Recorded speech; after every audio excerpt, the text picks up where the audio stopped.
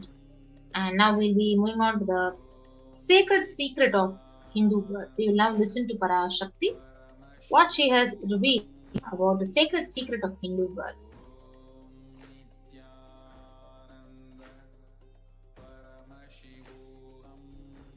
நன்றாய் கேட்டுக்கொள். உன் கேள்விக்கு உன்மூலமாய் உலகெங்கும் இருக்கும் இந்துக்கள் எல்லோர்க்கும் அளிக்கின்றேன் உத்திரம். கேட்டு வாழ்ந்தால் உங்கள் வாழ்க்கை பத்திரம். நன்றாய் கேளுங்கள். பிறப்பின் ரகசியத்தை பிறப்பிலா பெருமை உடைய பரமேஸ்வரி சொல்லுகின்றேன் கேளுங்கள். அண்டஜம், யோனிஜம், ஜலஜம், பீஜம் எனும் 4 விதமான பிறவிகளில் 84,000 யோனிகளில் பிறக்கும் பிறப்புகளிலேயே பெருமை வாய்ந்ததும் உத்தமமானதும் மனிதப் பிறவி. அந்த மனிதப் பிறவியிலும் பலமுறை பிறந்து உழன்று அரசியல், பொருளாதாரம், சுகபோகம், தர்மம், அர்த்தம், காமம் எனும் ஆசைகள், துக்கங்கள், அச்சங்கள் அனைத்திலும் அழன்று உழன்று இனி வேண்டாம் இப்பிறவி, வேண்டுவது மோட்சமே என்று முடிவெடுத்தோர்க்கு மட்டுமே ஹிந்து மத யோனிஜம், ஹிந்து பெற்றோர்க்கு பிறந்திடும் சனாதன ஹிந்து தர்ம யோனிஜம், மனித பிறவி உத்தமம், சனாதன ஹிந்து தர்ம மனித பிறவி உத்தமோத்தமம். இந்த உத்தமோத்தம பிறவி எடுத்த எல்லோருக்கும் ஜீவன் முக்த விஞ்ஞானத்தையும் சனாதன தர்மத்தையும் காக்கின்ற கடமையும் உண்டு. அதனால் வருகின்ற நன்மையெல்லாம் அனுபவிக்கும் உரிமையும் உண்டு. இந்த கடமையை செய்வோம் என்று சத்தியம் செய்ததனால்தான் அந்த உரிமை அளிக்கப்பட்டது. பூமிக்கு வந்தபின் மனம் மயங்கி மதிமயங்கி சனாதன தர்மம் காக்க மறந்ததனால் மாயை அவர்கள் உயிரை பறிக்கின்றாள்.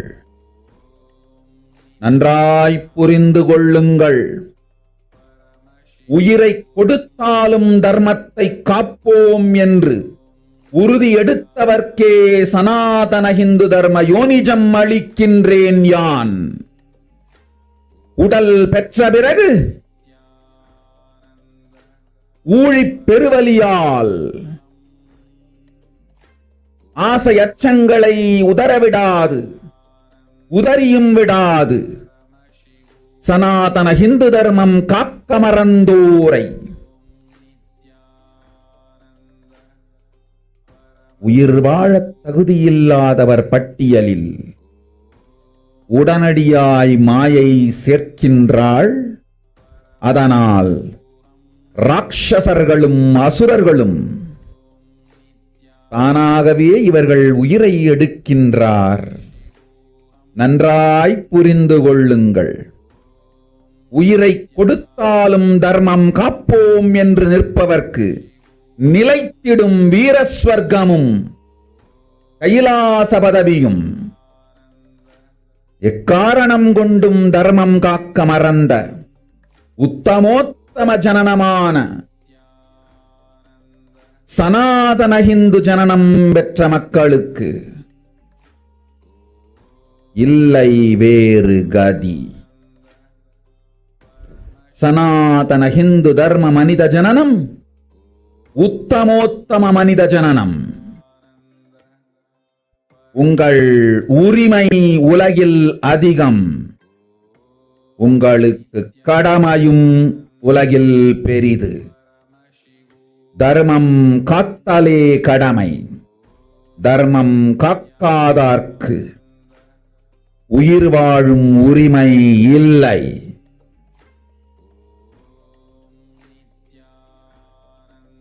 நன்றாய் புரிந்து கொள்ளுங்கள்.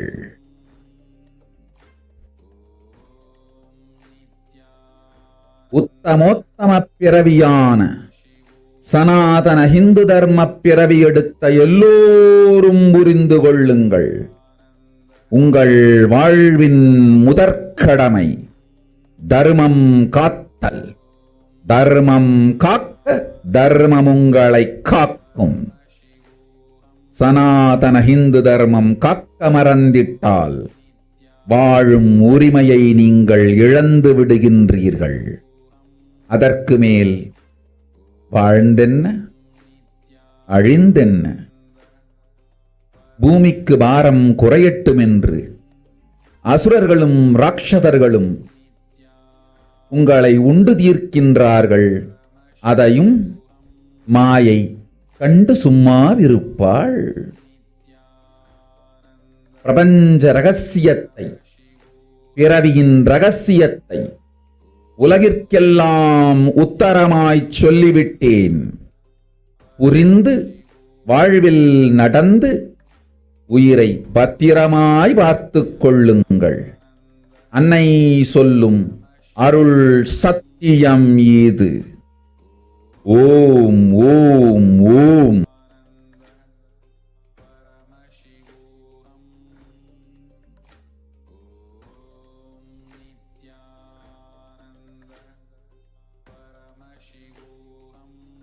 Yes. So we will be now understanding what Parashakti has revealed in the translation. So Parashakti has said, listen, Andajam, Yonijam, Jalajam, Bijam. Like this, in 4 types of birds, in 8400,000 yonis, in all these birds, the most greatest birth of them all is human birth. Even in that human birth, being born and toiled many times after getting burnt and toiled in politics, in finance, in luxuries, in dharma, artha, kama. And those who decide of not wanting this birth, wanting only moksha, only those will have Hindu dharma yonijam, the Sanatana Hindu dharma yonijam of being born to Hindu parents. Human birth is uttamam, the best. Sanatana Hindu Dharma human birth is Uttamottamam, the best of the best. And she continues to say, everyone who took this Uttamottama birth has the responsibility of protecting the signs of living enlightenment and Sanatana Dharma. And also, they have the right of experiencing its benefits. This right was given to them because of their commitment given by them to do this responsibility. And after coming to Bhuloka by getting mentally deluded and forgetting the dharma of protecting Sanatana Dharma, Maya, she is taking away all their souls. Understand carefully, I am giving the Sanatana Hindu Dharma Yonijam only for those who gave the commitment of protecting Sanatana Dharma, even by giving their life. And after getting the body because of painful deluge, not dropping fear and greed. For those who forgot to protect Sanatana Hindu Dharma, Maya, she will immediately add them all to the list of those who are not worthy of living. Therefore, Rakshasas and Asuras are automatically taking away their life. Understand properly, for those who stand that even by giving their life, they will protect Dharma, will permanently have Virasvari.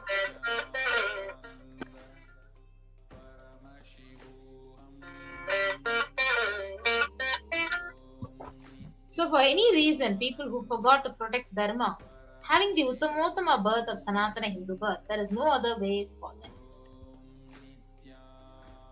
Sanatana Hindu Dharma human birth is Uttamottama human birth. Your rights in this world are immense. Also, your responsibility in this world is large. Protecting Dharma is responsibility. Yes, ma'am. Please continue. Those who do not protect Dharma, they do not have the right to live. Understand properly, all those who took the Uttamottama birth, which is Sanatana Hindu Dharma birth, all of you understand. The first responsibility of your life is protecting Dharma. If you protect Dharma, Dharma will protect you. If you forget to protect Sanatana Hindu Dharma, you lose the right of living. After that, what bothers whether you live or get destroyed? Asuras and Rakshasas will eat you, so that the burden on earth is reduced. Seeing that, Maya, she will keep quiet.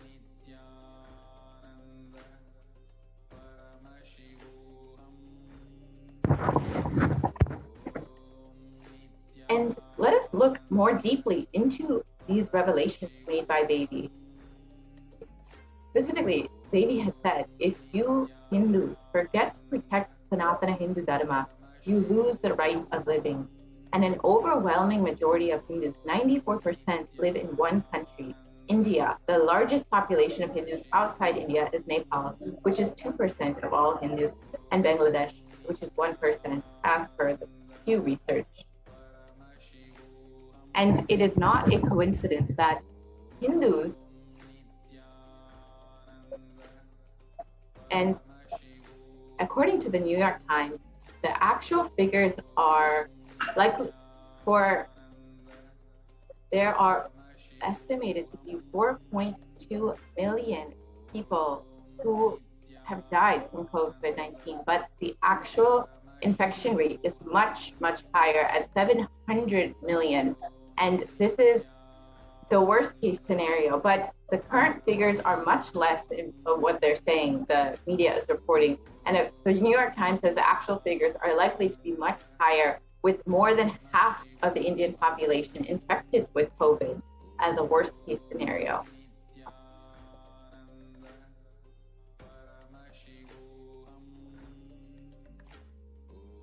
And here you can see the chart where it shows that while the population of India is 136 crore, that's 1.36 billion people, and there is estimated to be about 70 crore or 700 million people who've been infected with coronavirus.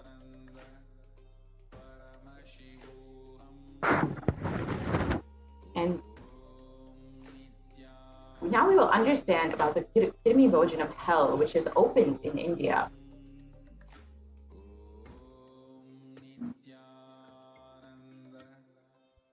நீ சொல்லும் நபர்கள் போடும் சண்டை சச்சரவெல்லாம் எரியும் பெருநெருப்பில் இருக்கும் இரண்டு எலிகள் போடும் சண்டை போன்றது. யார் சரி யார் தவறென்பது இப்பொழுது முக்கியம் அல்ல. உயிர் காத்துக் கொள்ளுங்கள், எல்லோரும் நன்றாய் புரிந்து கொள்ளுங்கள். நன்மையைச் சொல்லுகின்றேன், உண்மையைச் சொல்லுகின்றேன். இந்திய நாட்டில் இருக்கும் மக்கள் எல்லோரும் கேளுங்கள். கருட புராணத்தில் வியாசன் சொன்ன கிருமி போஜனம் என்னும் நரகம் திறந்து நேரடியாய் இந்தியா மீது இடிபோல் விழுகின்றது.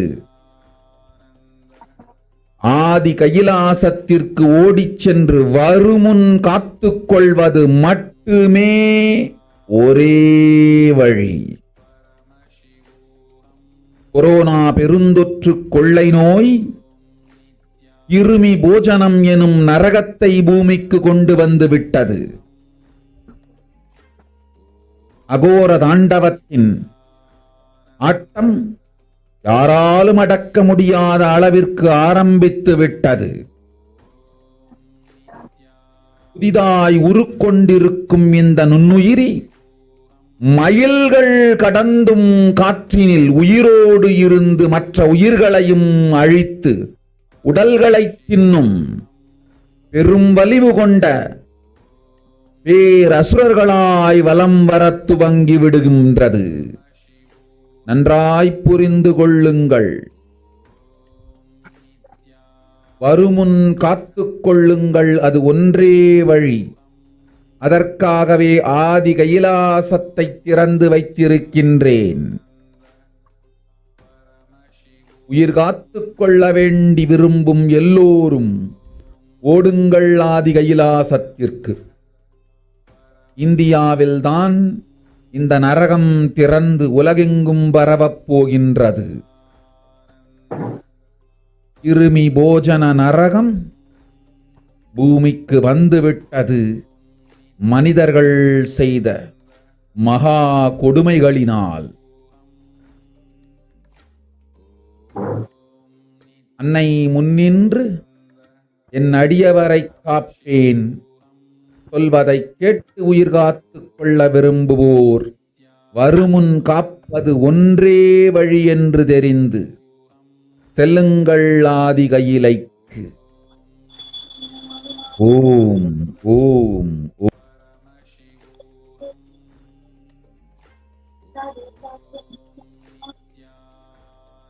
And now let us understand the translation of Devi Parashakti's words on 31st of May 2021. Everyone in India, all of you listen. The hell of Kirimi Bojam that was mentioned by Vyasa in Garuda Purana has opened and is directly falling on India as thunder.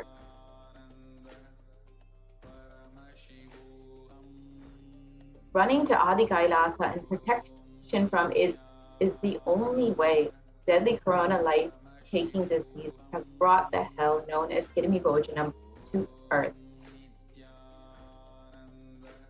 The dance of the Agora Tandava, which no one could control, has started. This microorganism that has formed will be alive in the air for miles together, destroying other souls. It will eat bodies.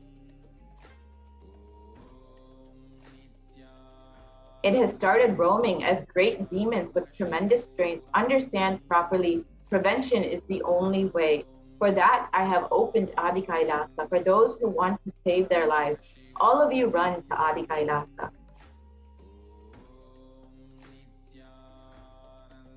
Only in India, this hell is going to open and is going to spread to the whole world. The Kirimi Bojanam hell has come to the earth because of the sufferings done by humans. Mother, I will protect those at my feet, those who listen to me and wish to save their lives, learning that prevention is the only way. Go to Adi Kailasa.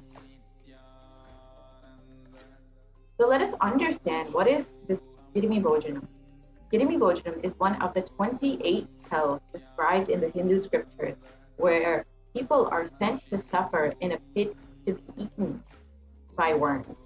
And this is referenced in the Garuda Purana and the cosmology of hell and the nether regions, the Devi Bhagavata Purana, and in chapter 21 on the narratives of hell, and chapter 22 on the narrative of the sins leading to hell, and in the Shiva Purana, chapter 16, which describes the upliftment from hell.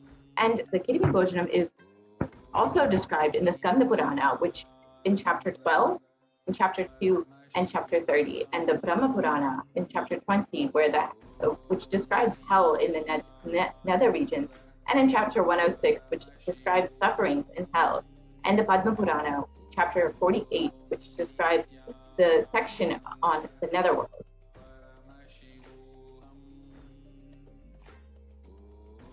And translation from this verse reads that, "O excellent sage, above the nether regions are the hell where the sinners are scorched. Listen to their description from me."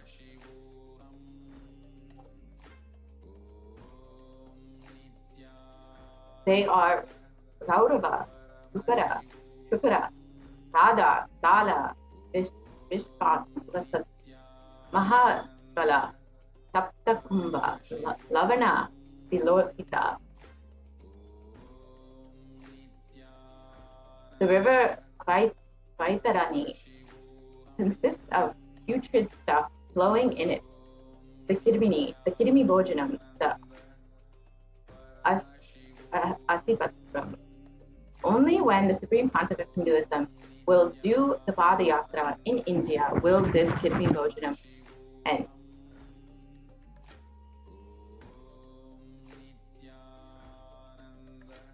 Om Om Vinayaka Shrikanta 2022 வரை India செல்ல வேண்டாமா என்று கேட்கின்றாய். நன்றாய் தெரிந்து கொள், சொல்வதை புரிந்து கொள். இந்த பெருநரகமான கிருமி போஜனம் இந்தியாவிற்குள் வரக்கூடாது என்பதற்காக 2020 பாரதம் முழுவதும் 12 ஜோதிர்லிங்கமும் பாத யாத்திரை செய்திடவே என் மகன் மூலமாய் திட்டமிட்டிருந்தேன். படுபாவிகள் ஓடத்தின் மாலுமியை ஊர்விட்டு துரத்தினார்கள். என்ன நடக்கிறதென்று பார். முறையாக கைலாய நாட்டின் தலைவனாக நிறை மரியாதையொடு நல் மதிப்பொடு என் நிஜாவதாரம் நித்யானந்தன் திருவடி மீண்டும் பாரதத்தில் பட்டு பாத யாத்திரை செய்த பிறகு மட்டுமே நீ அங்கு செல்ல வேண்டும். அதுவரை உன்னை காத்து செல்லாதே. ஓம் ஓம் ஓம்.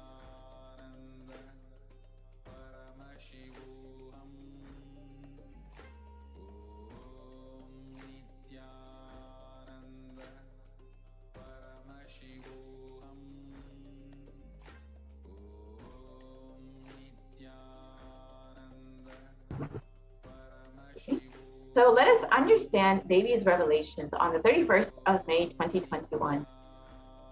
The translation goes, you are asking whether to go to India, understand properly. Until 2022, know properly, understand what is said. For this huge hell, Kidmi Bojanam, not to come to India in 2020, I had planned to do Padayatra throughout India in the 12 Jyotirlingas through my son, Swamiji. They drove away the sailor of the ship.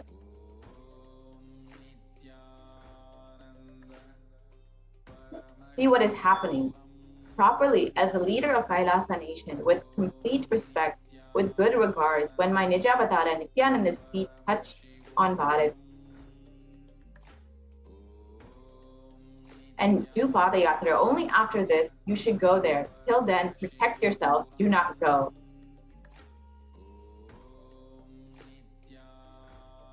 And here is the solution for the sufferings of Pralaya revealed by அடுத்த சில மாதங்களில் 1000 அல்ல, லட்சம் அல்ல, கோடியில் உயிர்கள் பலியாகும். இந்திய நாட்டினில் கோடியில் உயிர்கள் பலியாகும். உண்மையை சொல்லுகின்றேன், நன்மையை சொல்லுகின்றேன். தேடிக்கொள்ளுங்கள் உங்கள் வாழ்க்கைக்கு பாதுகாப்பை. ஆதி கைலாசத்தை நிர்வகிக்கும் அன்பர்களே, நன்றாய் கேளுங்கள். 12 ஆண்டுகளுக்கு முன்பாக வரப்போகும் இந்த மாபெரும் பிரளயத்தை தெரிந்து கொண்டு உலகில் இருக்கும் எல்லா ஔஷத சக்திகளையும் ஒன்றாய் திரட்டி நவபாஷாணத்து நிறுத்தி ஆனந்த லிங்கமாய் வைத்திய சரோவரத்தில் ஸ்தாபித்து வைத்தேன். வருகின்ற குரு பூர்ணிமையோடு 12 ஆண்டுகள் அந்த ஞான ரசவாதம் பழுத்து முதிர்ந்து முழுமையான நவபாஷாண லிங்கமாய் மலர்ந்து விடுகின்றது. வருகின்ற குரு பௌர்ணமியில் இருந்து வருகின்ற எல்லோரும் அங்கு வந்து நவபாஷாண தீர்த்தத்தில் தீர்த்தமாடிச் செல்ல அனுமதியுங்கள்.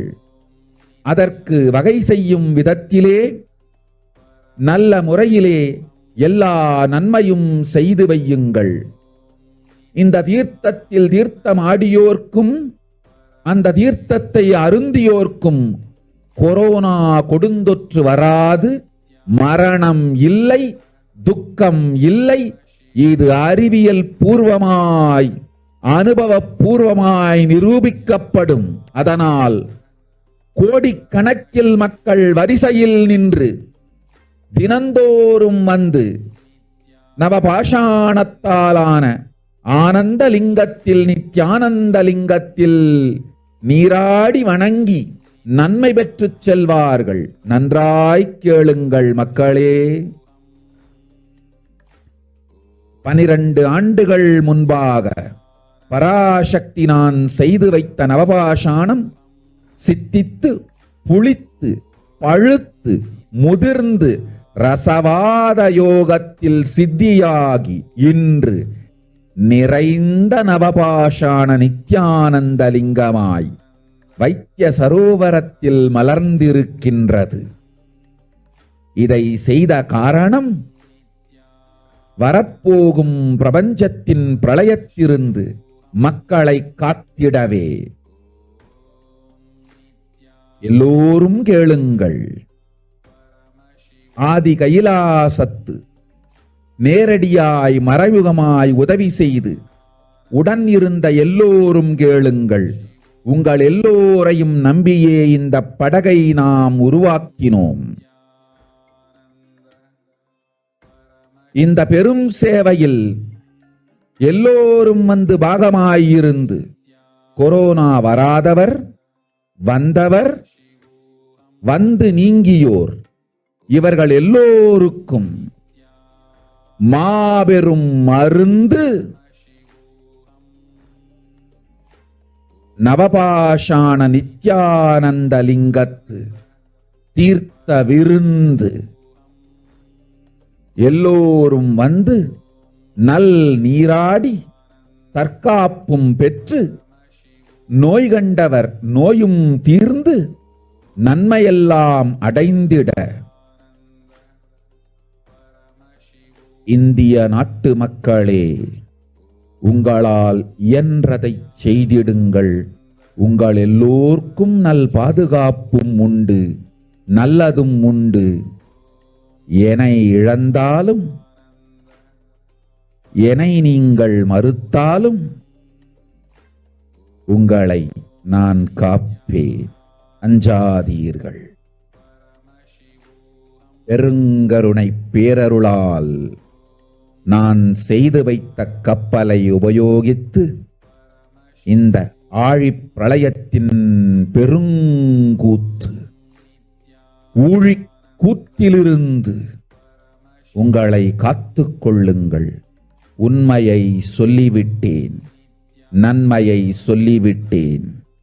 பிராயச்சித்தம் வேண்டுமென்றும் காப்பாற்ற வேண்டுமென்றும் கதறிய பக்தர்கள் எல்லோருக்கும் பெருங்கருணையினால் தீர்வை தந்து விட்டேன். அன்பர்களே, பக்தர்களே, சீடர்களே, என் சொல் கேட்கும் நேர்மையான தொண்டர்களே, புயல் என புறப்படுங்கள். ஆதி கைலாசத்திற்கு தேவையானதெல்லாம் உடனடியாய் செய்து வரப்போகும் மக்களுக்கெல்லாம் அன்னதானம் செய்து அவர்கள் நல்லபடி வைத்திய சரோவரத்தில் தீர்த்தமாடி நவபாஷாண மருந்தையே விருந்தாய்க் கொண்டு நோயிலிருந்து தற்காப்பும் பெற்று உயிர்காப்பும் பெற்று நல்லபடியாய் வாழ்ந்திட தேவையான சேவைகளை செய்யுங்கள். இதுதான் உங்கள் எல்லோருக்கும் பிராயஷ்சித்தம். நித்யானந்தன் வடிவு தாங்கி நிஜாவதாரமாய் நான் இந்திய நாட்டில் வந்தபொழுது என்னை வைத்து வாழாத பெருங்குற்றத்திற்கு பிராயஷ்சித்தம் இதுவே உங்களுக்கு. இதை யாவது செய்து, இது ஒன்றையாவது செய்து உங்களையும் காத்துக்கொள்ளுங்கள், நாட்டையும் காத்திடுங்கள். கோடிகளில் உயிர்கள் போகப் போகின்றது என்பதை நேரில் காண்பீர்கள். கண்ட பிறகுதான் நான் சொல்லும் வார்த்தையின் சத்தியமும் உண்மையும் உங்களுக்கு புரியப் போகின்றது. அழிவதற்கு முன் வந்து நவபாஷாண மருந்தை விருந்தாய்ப் பெற்று மரணத்திலிருந்து உங்களை காத்துக் கொள்ளுங்கள். மக்களே, இது ஒன்றே வழி. ஓம் ஓம் ஓம். பெருங்கருணை பேரருளால் அன்னை பராசக்தி அருளினேன் சத்தியத்தை. இந்த ஒரு சத்தியத்தை உடனடியாய் புரிந்து கொண்டு உங்களுக்கும் உலகத்துக்கும் நன்மை செய்து கொள்ளுங்கள். ஆதி கைலாசத்து நித்யானந்த லிங்கத்தின் எல்லைக்குள் ஆருக்கும் கொரோனா கொடுந்தொற்று தீண்டாது.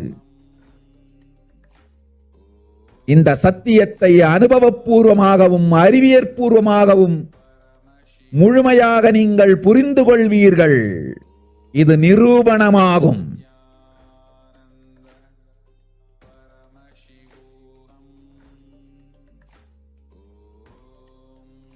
அன்னை பராசக்தி 12 ஆண்டுகளுக்கு முன்பாக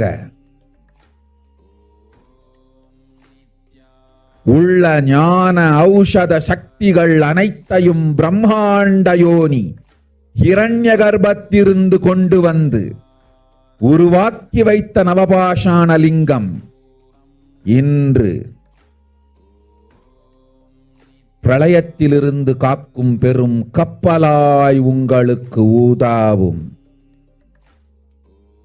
என இழந்தாலும் நான் செய்து வைத்த இந்த ரசவாத ஞானத்தின் துணை இழக்காமல் உங்களை நீங்களே காத்துக் கொள்ளுங்கள்.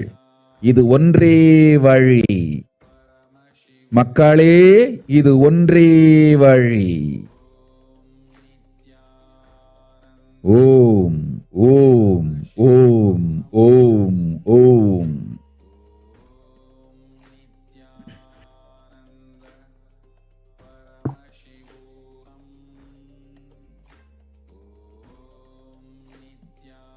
Yes, now we will see the translation by Parashakti's words in English. So she says, even if children do mistakes in ignorance by getting stuck in Maya, as it is Parashakti, Paramashakti, Parashodasi, Manonmani, by responsibility to save the cosmos from destruction. I'm telling some of the truth. Listen properly. Within next few months, not in thousands or lakhs, lives will be lost in crores. Crores of lives will be lost in India. And I'm telling you the truth. I'm telling you the good. Search for protection for your life. And here you can see Devi Parashakti's revelations coming true, where crores of lives will be lost. And you can see the corpse floating in Ganga, completely unidentified, without even getting a proper burial. And you can see the Parashakti reveal in another few months, not in thousands, lakhs and lakhs of human beings will be lost, bodies will be lost. In the country of India, you can see for the last 2 to 3 months, people have been burying their dead in the Ganga. And the sand is covering the bodies, is blown away by strong winds, exposing the decomposing bodies. And dogs, they feast and gather on the remains.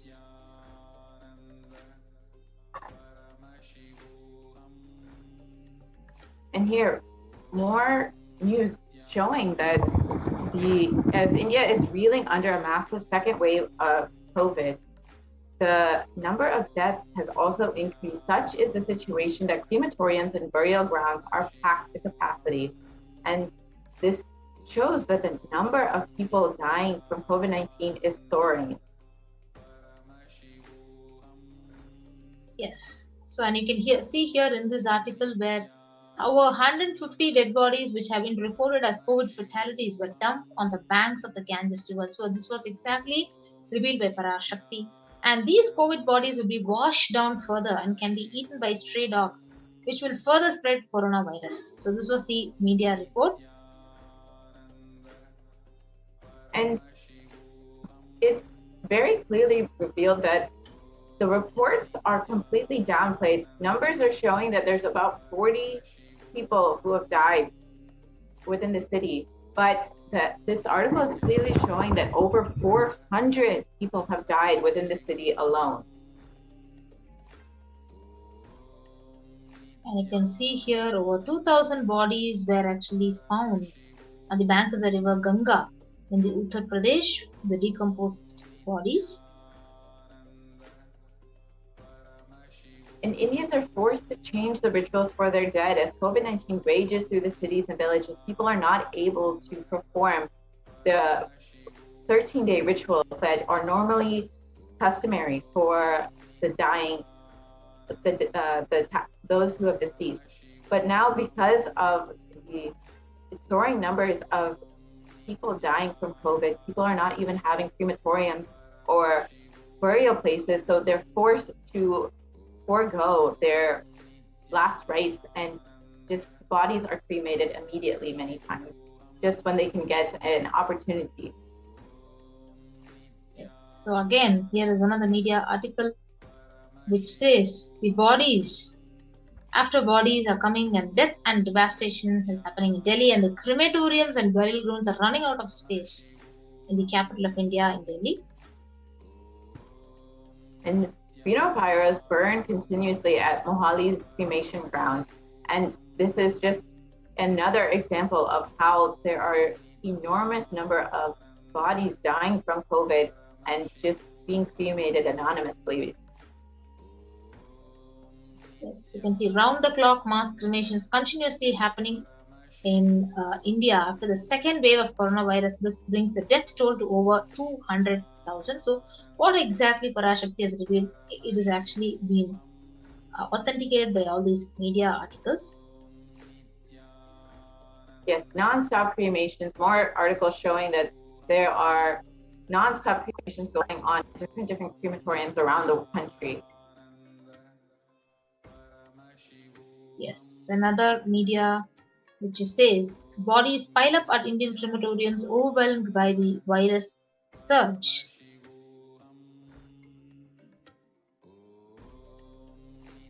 And in Delhi, it's been recorded that 20,000 daily cases of COVID-19, along with over 300 confirmed deaths. And on Sunday, the city saw that there were 350 deaths as COVID-19 wreaks havoc and the toll mounts in Delhi. The crematorium is expanding to accommodate. So you can just, there's an enormous need for these crematoriums, and hospitals are not having enough beds. And there is enormous number of people dying, just as Devi had revealed.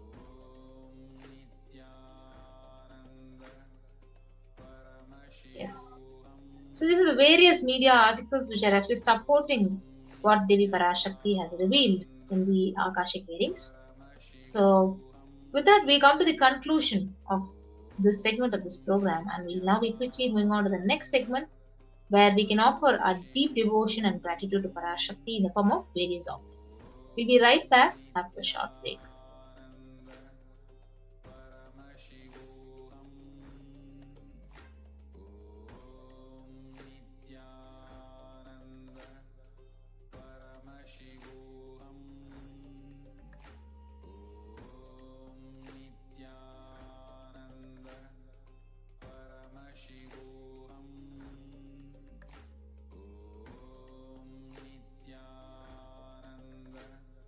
Paramashivoham.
you all. Let you all open all your three eyes and manifest the powers of Mahasudashiva. Om Nithyananda Paramashivoham. Om Nithyananda Paramashivoham. Om Nithyananda. Nithyananda. So we'll now be moving on to the next segment of this program of offering our deep gratitude and devotion to Devi Parashakti in the form of various offerings. So let us understand the significance of offering. So offering is giving of a divine gift of pure love, pure devotion and oneness, and it consists of two parts. Number one is you giving the offering out of deep love and gratitude. Number two is accepting. So only when the divine it accepts whatever one offers, the offering itself becomes complete. So offering is not made out of any fear nor out of greed. So when an avatar lands, the offerings are purely a part of the grand Leela that is played only for the purpose of enlightenment. So we will now be invoking the presence of Parashakti by chanting the Moola Agama of Manonmani Dhyanam. Induni Bhaveda Karavakti Nayanam Syat Pankaja Varabhaya Japaksha Sarayuktam Angahima Bhushana Vichitra Vasanam Syat Tungamakutojvala Manonmani Swarupam. The English translation goes, moonlight face holding the Vedas on hand and fire in eyes, with lotus flower gracing and blessing hands, one hand with the Japamala, beautifully decorated with jeweled ornaments in wonderful clothes and shining bright crown.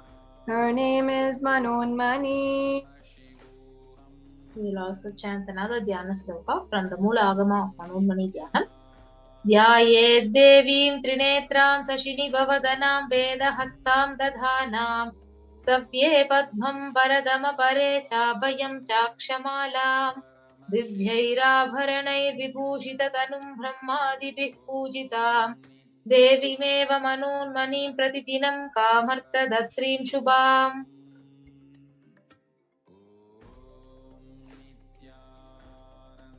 I meditate on Devi with three eyes glowing like the moon and holding the Vedas, a lotus and gracing with blessing and gracing hands. She is wearing beautiful ornaments and she is worshipped by Brahma and other many gods and showers auspicious boons for all actions every day. And we now move on to the significance of the divine element fold. Atharva Veda, it states, Treda Jutam Janmanedam Hiranyam Agne Rakam Priyatamam Babhuva Somasyaikam Insitasya Parapatata Apamekam Veda Samreta Ahustatte Hiranyam Trividas Vaivise. The English translation. Triply born by birth is this gold from atoms of Agni is one. It becomes dearest to Agni and one fell away from the Soma when it was heard. One they called the seed of virtuous and powerful Apaha. Let that triple gold be for your long life. Now, gold is a divine element. Many of us are often think of gold as a beautiful gift, a very valuable gift for those of us, for those of whom we love and who are dear to us. For anniversaries, weddings, for Mother's Day or Father's Day, we often give our loved ones precious items and precious gifts of gold. But we often forget, most of us don't even know the divine qualities of gold. It actually purifies anything it touches, and it is an element of spiritual significance and great spiritual power of healing and enlightening. The vibration of gold has the power to infuse tattva energy and positive thought currents in anyone who wears or even anyone who is in and operating in its vicinity. That is why in the Hindu civilization, gold is recognized, is seen for its extremely powerful properties. And in the Hindu civilization, it is there in all of the architecture, the arts, the worship, every single aspect. And in fact, in the scriptures, the different scriptures, the agamas, the itihasas, the puranas, the shrutis, the smritis, every single scripture refers to gold as a divine element. It's abundantly displayed, and it's the most auspicious and purest metal. In the Hindu civilization, everything was built in gold, exchanged in gold, and rituals were even offered in gold bricks. When one was to be saved from life-threatening illnesses, gold was offered as a ritual fee. And gold was abundant for even weighing amounts of commodities, including cows, and in kingdoms were built with huge doors of gold. The streets would have huge columns and huge archways made of gold, and horses and cows were also dressed in gold. So the beautiful aspect is that first, all living beings lived in coexistence and such beautiful peace, harmony, and love. And not only that, every single living being was decorated, adorned, and worshipped in gold. The Hindu civilization even thrived on the banks of rivers of gold, and the Indus River was called the Hiranyamaya and the river of gold. And in the Rig Veda, the river Saraswati was called the Hiranyavartani in the Atharva Veda. So in this way, gold is a very supreme element for offering gifts to the ones you love and revere. Even the temples were constructed and paved in gold. So many of the Garbha Mandirs, everything was literally out of gold from the very beginning, from the material itself. And deities themselves are carved in gold and decked and adorned in gold.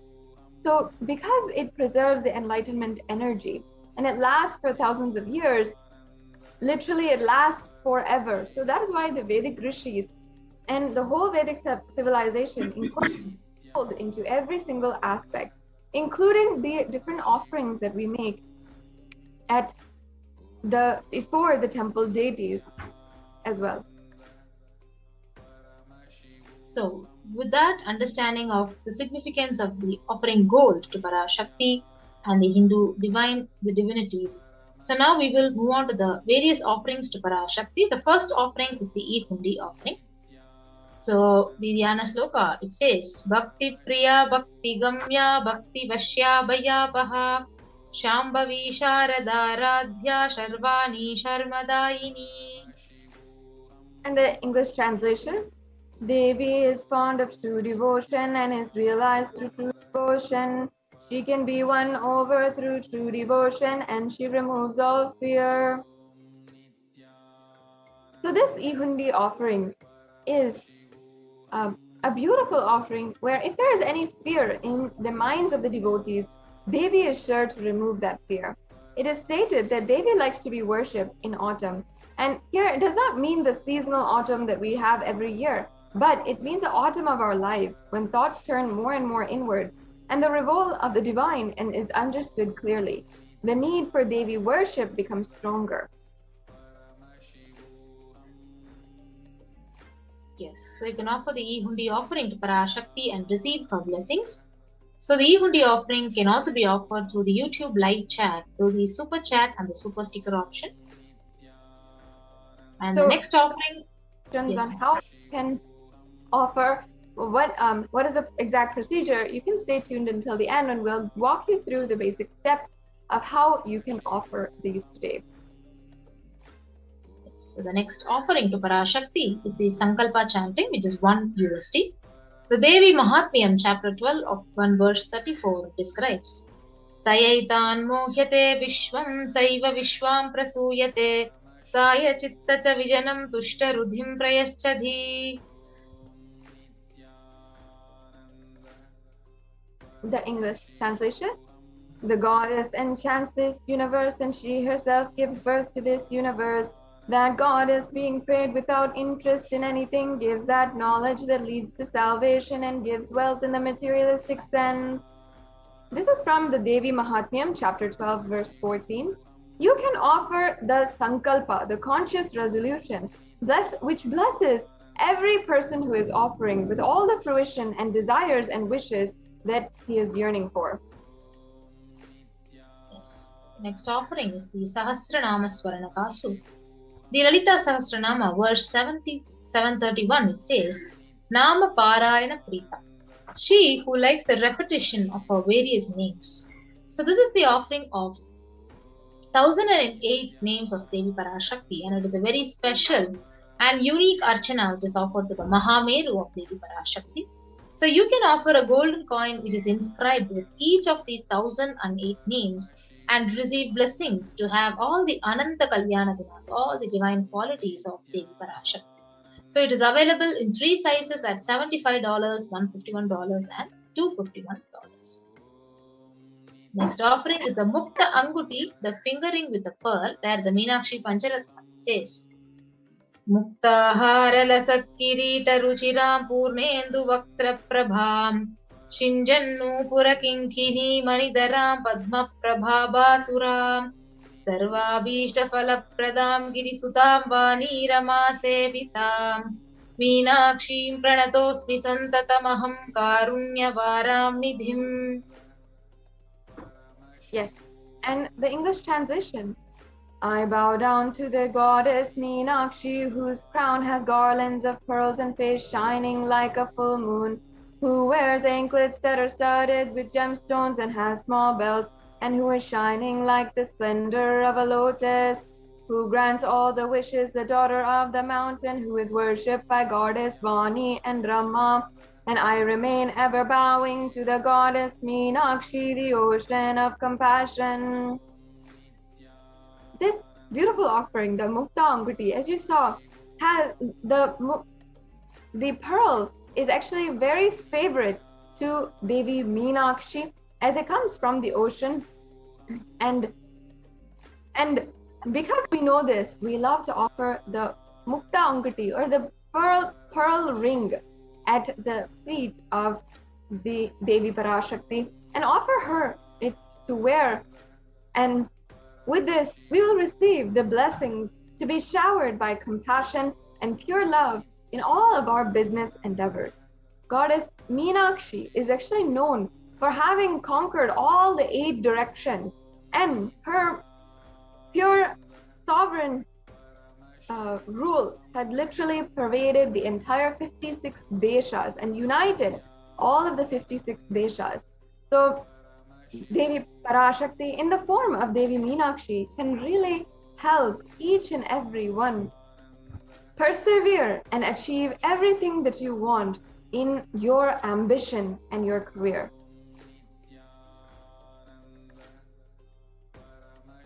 Next offering to Parashakti is the offering of Swarna Padma Pushpam, the golden lotus.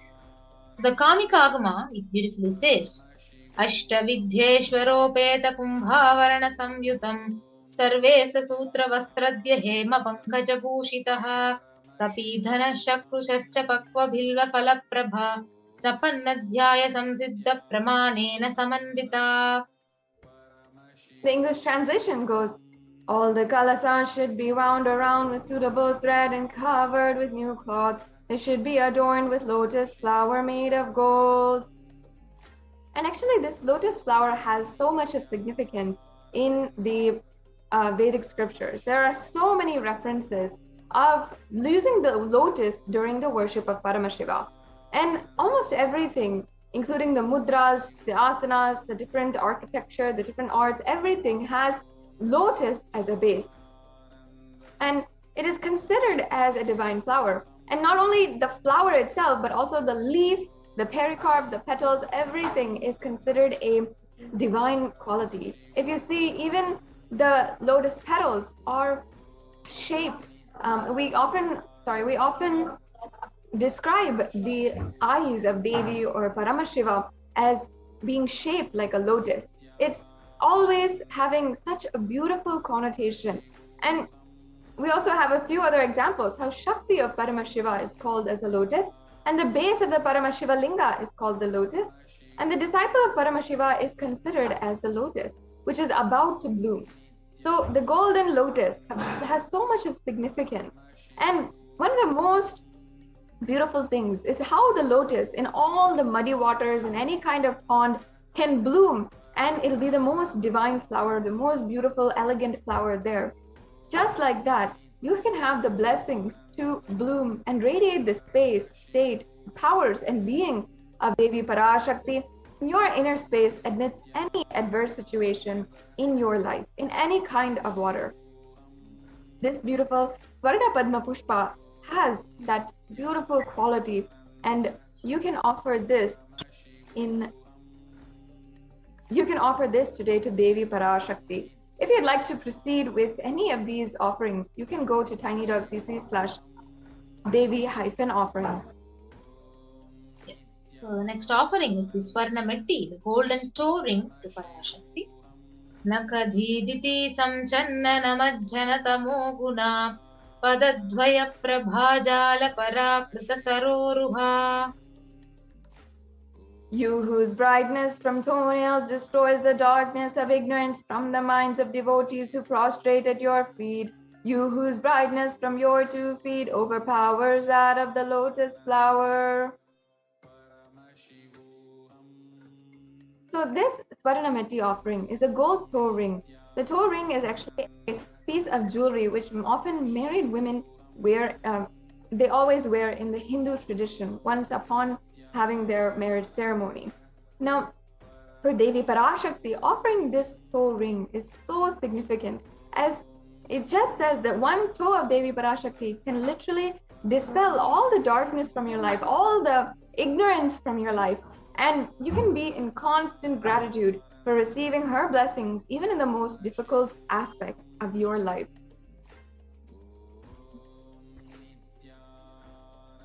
Next offering is the Swarna Mangtika, the golden hairline jewelry. So the Shastra Pramana, it says Sudha Saravi Varshini. So she who makes the nectar flow in all our nerves from the Sahasrara, that is, she who gives the very pleasant experience of the ultimate.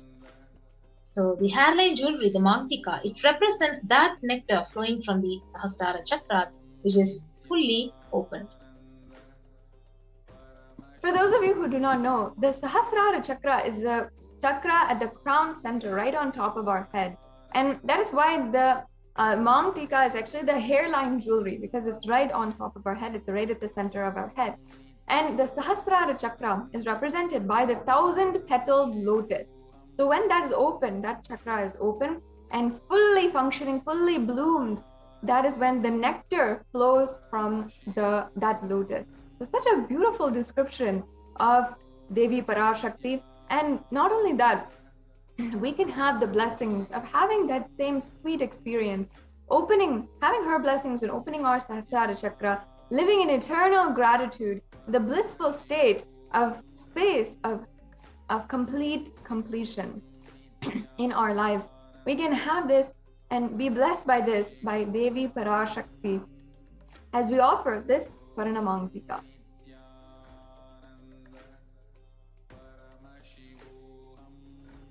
So the next offering is the beautiful offering of Pratyaksha Pada Puja, the Supreme Pontiff of Hinduism and Devi Parashakti. So we'll be chanting the sloka 83 of Saundarya Lahari. Nakhadi diti sanchanna namajjana tamo guna padadvaya prabhajala parakrita saroruha. And once again, the English translation. The illumining splendor of Devi's toenails dispels the darkness of ignorance in the devotees prostrating at her feet. Her feet defeat the lotus in beauty. Yes. So in the shlokam number 83 of Saundarya Lahari, which states that the nails that have been sharpened by constantly being touched by the crowns of celestial beings who are always prostrating before Devi. Now, tamoguna actually means darkness. In the stotram, tamas is indicative of ignorance in the minds of devotees. By constantly prostrating before Devi, you can achieve the ultimate, and she will remove the ignorance and you can attain the ultimate knowledge, supreme knowledge. Offering this Pratyaksha Pada Puja blesses you with all the auspiciousness from the Supreme Pontiff of Hinduism, the incarnation of Paramashiva. And especially now during this time, it is very, very significant to offer the Pratyaksha Pada Puja, especially now during the Guru Purnima festival. This festival is offering our worship to the Guru Parampara and of course the Jagat Guru, the Supreme Pontiff of Hinduism, the one who has taken responsibility for the whole universe and raising the whole universe as Guru. Such a beautiful thing. And you can make sure that you are offering the Pratyaksha Pada Puja on this day, and it'll be 1,000 times more effective, more beneficial in your life.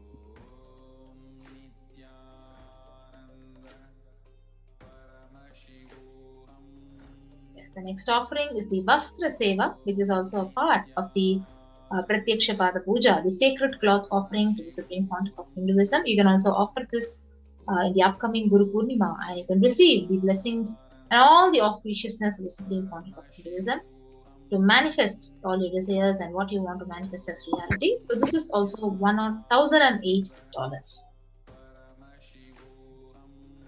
So now we have the compilation of all the offerings to Devi Parashakti, the Evendi offering, the Sankalpa chanting, offering the conscious resolution, the Devi Sahasranama Kasu, the pure gold coin with each sacred name of Devi, 1,000 names, the Mukta Anguti, the pearl finger ring, the Swarna Padma Pushpam, the golden lotus flower, the Swarna Metti, the golden choring for lotus feet of Devi, the Swarna Mantika, the golden hairline jewelry, Pratyaksha Pada Puja, and the Vastra Seva.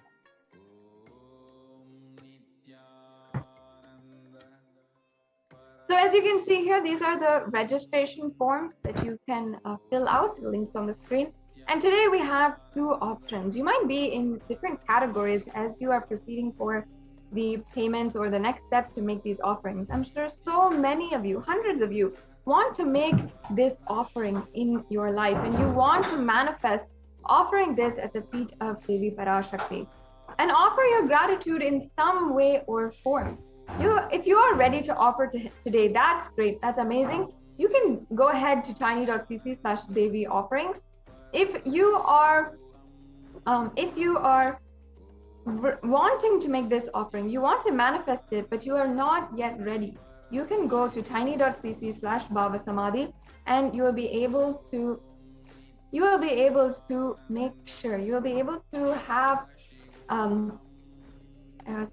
at least make your intention in offering this any of these offerings today, and you'll be able to get the help if you want, or if you want help in manifesting this offering. If you want more details, you can get the details.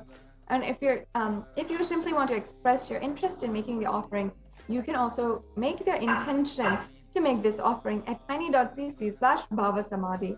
So, and also, if you are ready to make the online payment today, you can go to tiny.cc/Devi offerings. And after the payment, make sure that you are submitting the tiny.cc/Sankalpa 2021 form. In this form, you will be asked for your name as well as the names of the people you are asking puja or offering this puja on behalf of. And it's a very simple form, but you have to remember to fill this out so that we can ultimately receive the full blessings of Devi Parashakti. So now, as you can see, this is the payment link, and you will have a option. You'll be able to see all the options in the drop-down menu, and you can select the option that you want and add that to your cart. Then you will be led to your cart, your full cart, where you can review all of your offerings, what you want to offer today, and then you can proceed to checkout.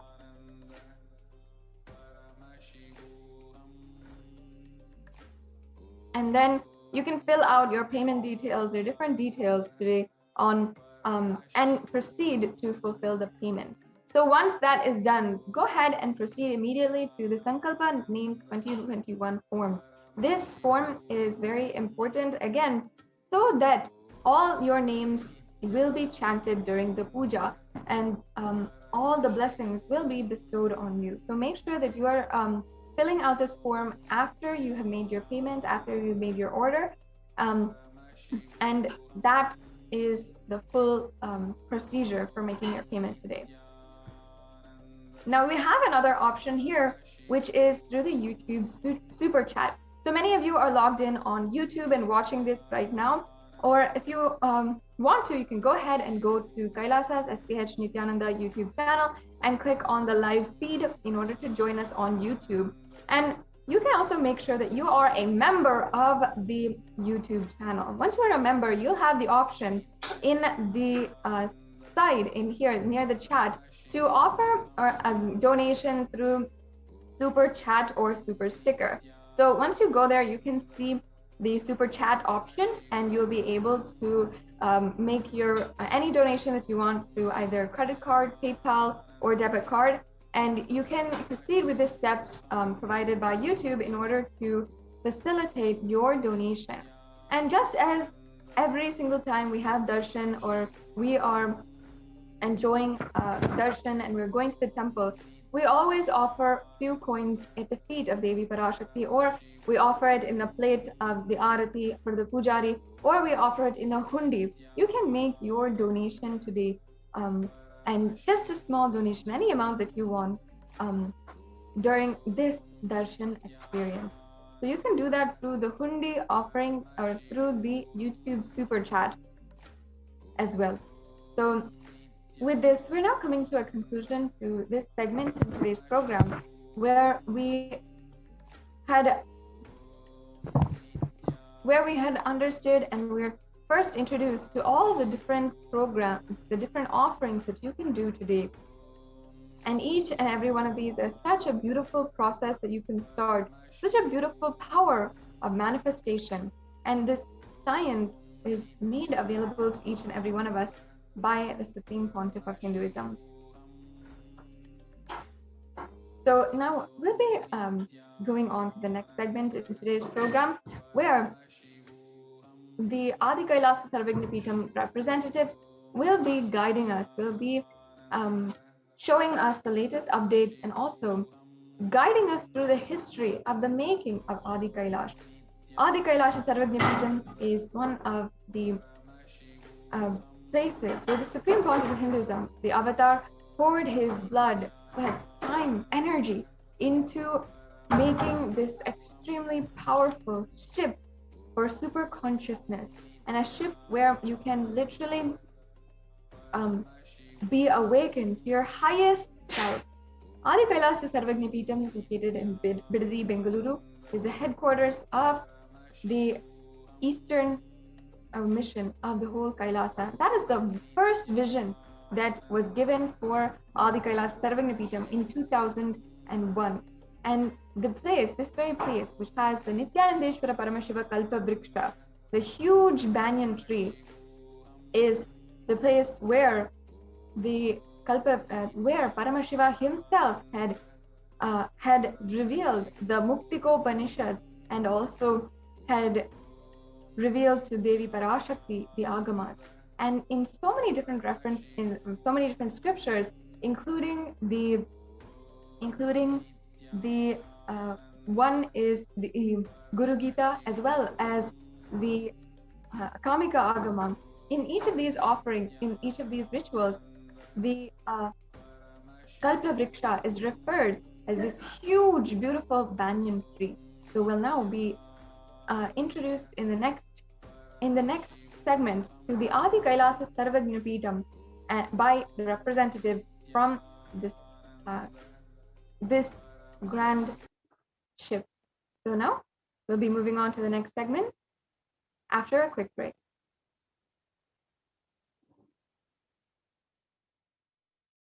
Spiritual sciences unique to Hinduism. Subtle, otherworldly, but definitive sign.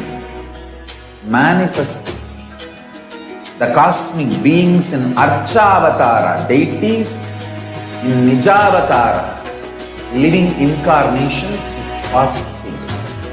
Understand? Kriya Pada of Vedas and Agamas elaborately explain the whole science of making the cosmic beings manifest in Archavatara, deities, and Nijavatara, living incarnations, both. During the BHAVA Samadhi Darshan, literally those cosmic beings manifest through his body. Just like how they manifest in Archavatara, deity, they manifest in Nijavatara, Pratyakshavatara, and give you all the boons you ask, bless you. You see, each God is an independent intelligence to lead you to enlightenment. Each God is a bridge for you to achieve the Shivatva, the ultimate Shiva consciousness. Krishna is the bridge for you to achieve the Krishna consciousness. But Shiva consciousness, Krishna consciousness, all consciousness is one and the same. Ultimate consciousness only. So that energy itself completely expresses. Just like Radhika, when I see my own sweetness in the mirror, I become eager to taste it. I find that the only way to relish the sweetness is through the constitution of Sri Radhika. Bhava Samadhi Darshan is a window to the infinite expanse of consciousness, allowing us to glimpse the formless in a way that we can understand.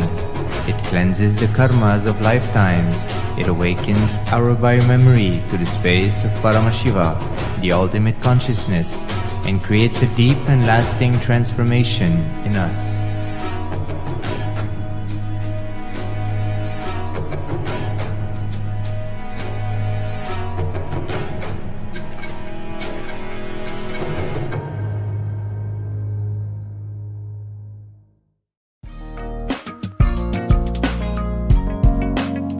We get you health. We get you ability to build beautiful relationships in your life. We get you direct spiritual support, and we make sure you become wealthy.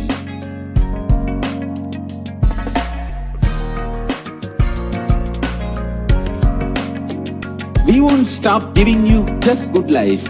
We will literally not stop till you live enlightened life. Manifesting the state of Paramashiva, space of Paramashiva, powers of Paramashiva, being of Paramashiva.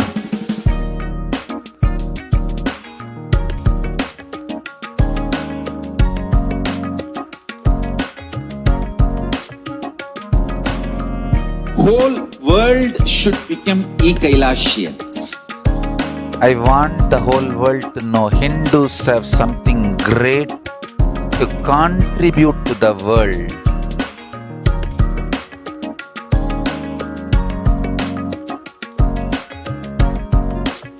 We have something great to contribute to the world. Let us do that.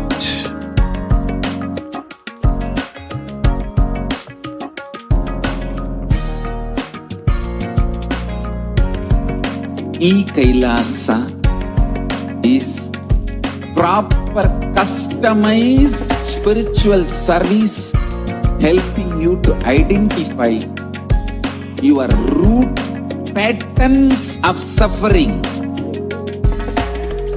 We have perfected the science of helping every individual from every cultural, religious, nationality background.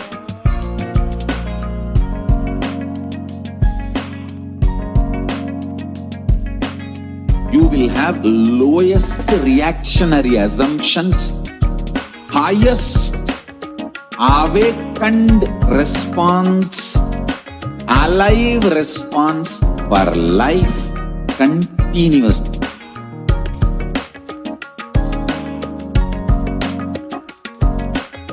Kailasa is enlightenment ecosystem, literally enlightenment itself in your own home, wherever you are. Proper customized spiritual service helping you to complete with your life negativity. Withdrawal from life, self-hatred, self-denial, self-doubt, so much of tiredness, laziness. We can support you aligning your diet, your attitude, your aptitude, your understanding about life. We can help you with everything.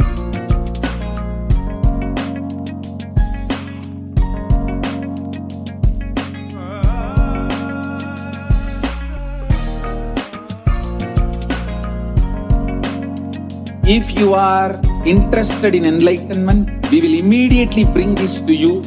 If you are not interested, we will explain the whole science, inspire you and make you interested in enlightenment time. we need to cater this enlightenment science to the whole world wherever they are. Because enlightenment is the birthright of all human beings. Kailasa is responsible to provide that to all human beings.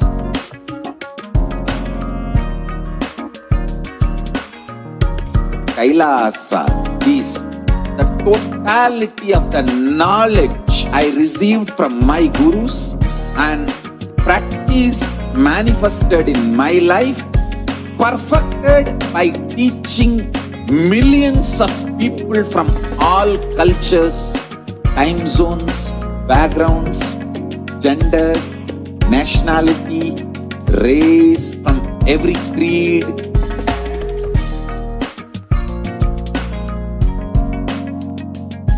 So this absolutely perfected knowledge available to you, served to you in your home without even you moving out of your couch, free of cost.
Nithyanandam, and welcome to Kailasa's de facto spiritual embassies as COVID care protection centers. The world today at a glimpse. Human Rights Watch reported that more than 1.5 billion students are out of school already, as we all know, in the ongoing corona pandemic, which has plagued the world now for over almost a year and a half. The impact that it has had on the educational field, on students, more than 91% of the world's students are out of school due to school closures in at least 88 countries. 36.5% of US college students pointed to stress as the biggest reason why their academic performance suffered negatively for the past year. In addition, 29.5% listed anxiety as a factor. For American middle schoolers, 61% of teens admitted feeling a lot of pressure to get good grades. Approximately 1.277 billion learners are affected currently due to school closures in response to the pandemic. According to UNICEF monitoring, 46 countries are currently implementing nationwide closures, and 27 are implementing local closures, impacting about 73% of the world's student population. As one can see, practically the whole world impacted, and nobody knows when the schools can be allowed to reopen. As one saw here, almost like 88 countries ordering for school closures, left with no other way to combat the virally spreading pandemic. Schools being one of the top places where congregation happens, where obviously social distancing and protection becomes a challenge. Governments across the world left with no choice but to order closure of schools, be it primary, secondary, colleges, universities, etc. And and the students left with no option other than probably online schooling, which is not something that is feasible everywhere.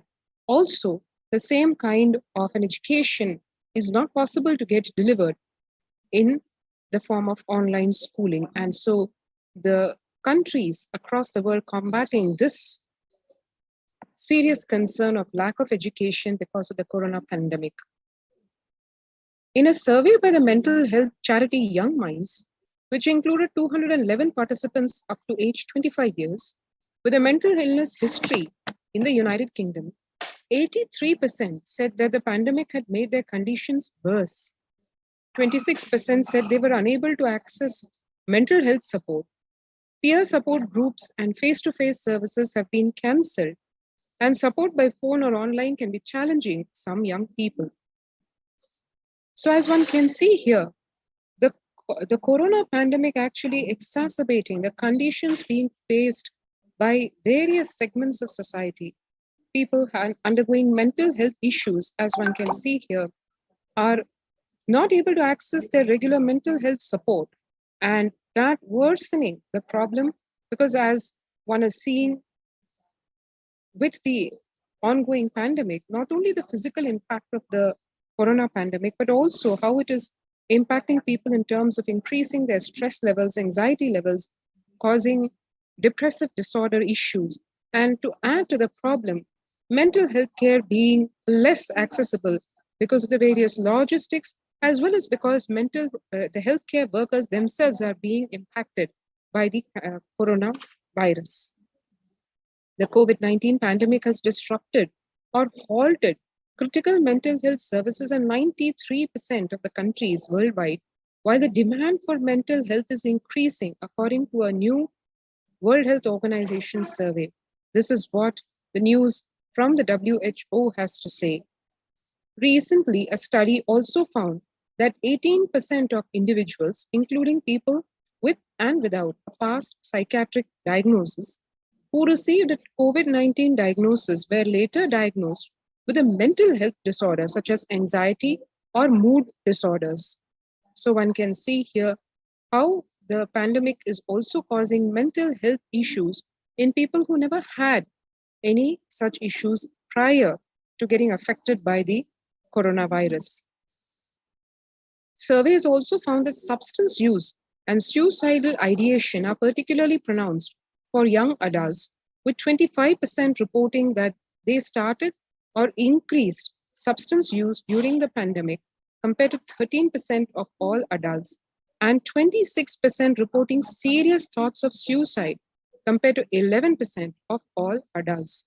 So one can see here, youth being one of the most affected by this corona pandemic, because along with the risk to physical health, the anxiety disorders, the depressive disorder that is plaguing them, over 80% of the youth getting impacted by these, and the not knowing how to solve the problem, increased substance abuse, drug abuse, and thoughts of suicide worsening. As one can see here, the number of adults at 11% having suicidal thoughts, and more than double amongst them being youth. Every year, over 1.2 million students drop out of high school in the United States alone. That's a student every 26 seconds literally, or 7,000 a day. About 25% of high school freshmen fail to graduate from high school on time. And in the face of this current situation, what is Kailasa, the only Hindu civilizational nation, is doing to combat this pandemic and its various ripple effects and manifestations and after effects? So let's take a look now at contributions from Kailasa's Department of Education, which is one of the 5 main pillars of Kailasa's humanitarian services. So before we go into that segment, let's take a few seconds to register ourselves for the COVID Care Protection Centers. And you can register now through the link https://kailasa.org/Kailasa which is https://kailasa.org/KAILASACARE. So let's take a few seconds now to register ourselves at this link.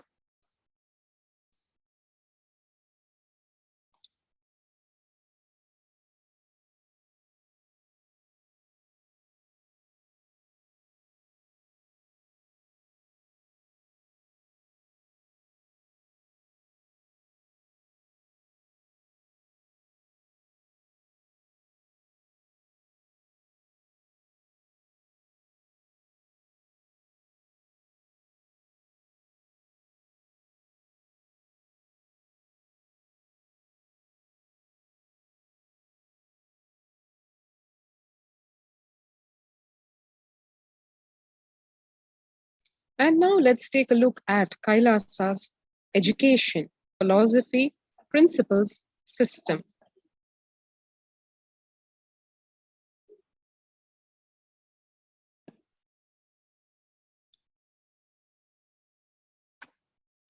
The Supreme Pontiff of Hinduism, Bhagavan Nithyananda Paramashivam, has said very powerfully, very concisely, the whole Gurukul, real Hindu Gurukul, Hindu university atmosphere I had in Tiruvannamalai in 1970s is what I'm trying to reproduce all over the world through Nithyananda Gurukul and online e-Gurukul.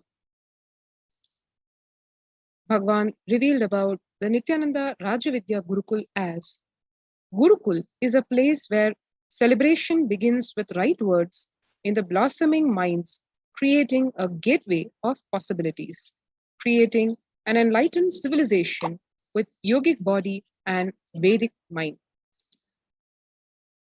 The Nithyananda Gurukul is a mystical Vedic school established by the Supreme Pontiff of Hinduism. Here, students live their highest potential and manifest various spiritual powers. The Gurukul functions according to the Supreme Pontiff of Hinduism's vision that education is for life, but life itself is not for education. The Gurukul brings to the world the right kind of education that empowers you. Let's take a look at contemporary education versus Gurukul education. The current system of education, established by Macaulay and Max Mueller in India, is the non-involving narrative style of teaching. The original Indian education system was not about continuously giving words, ideas, concepts, theories, or theologies. It was about awakening you to the right context, enlightenment. The Indian education system, the Gurukul, is more of a transmission of the knowledge rather than a mere transfer of the knowledge. Whether others educate you or you educate yourself, if it is based on the weakest link, it is called generalization, dilution due to generalization. Whether others educate you or you educate yourself, if you plan everything based on the best of you, it is called specialization. The Gurukul ambience is for specialization, not for generalization. It is for specialization.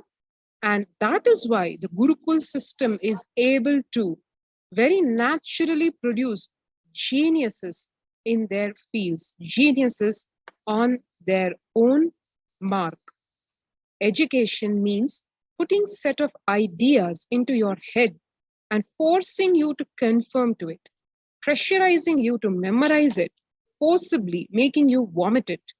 But in Gurukul, there is no education, there is only initiations. Initiation from the Guru, empowering you with powers and letting you play with them, letting you manifest, specialize, letting you manifest your specialization, letting you simply grow and glow.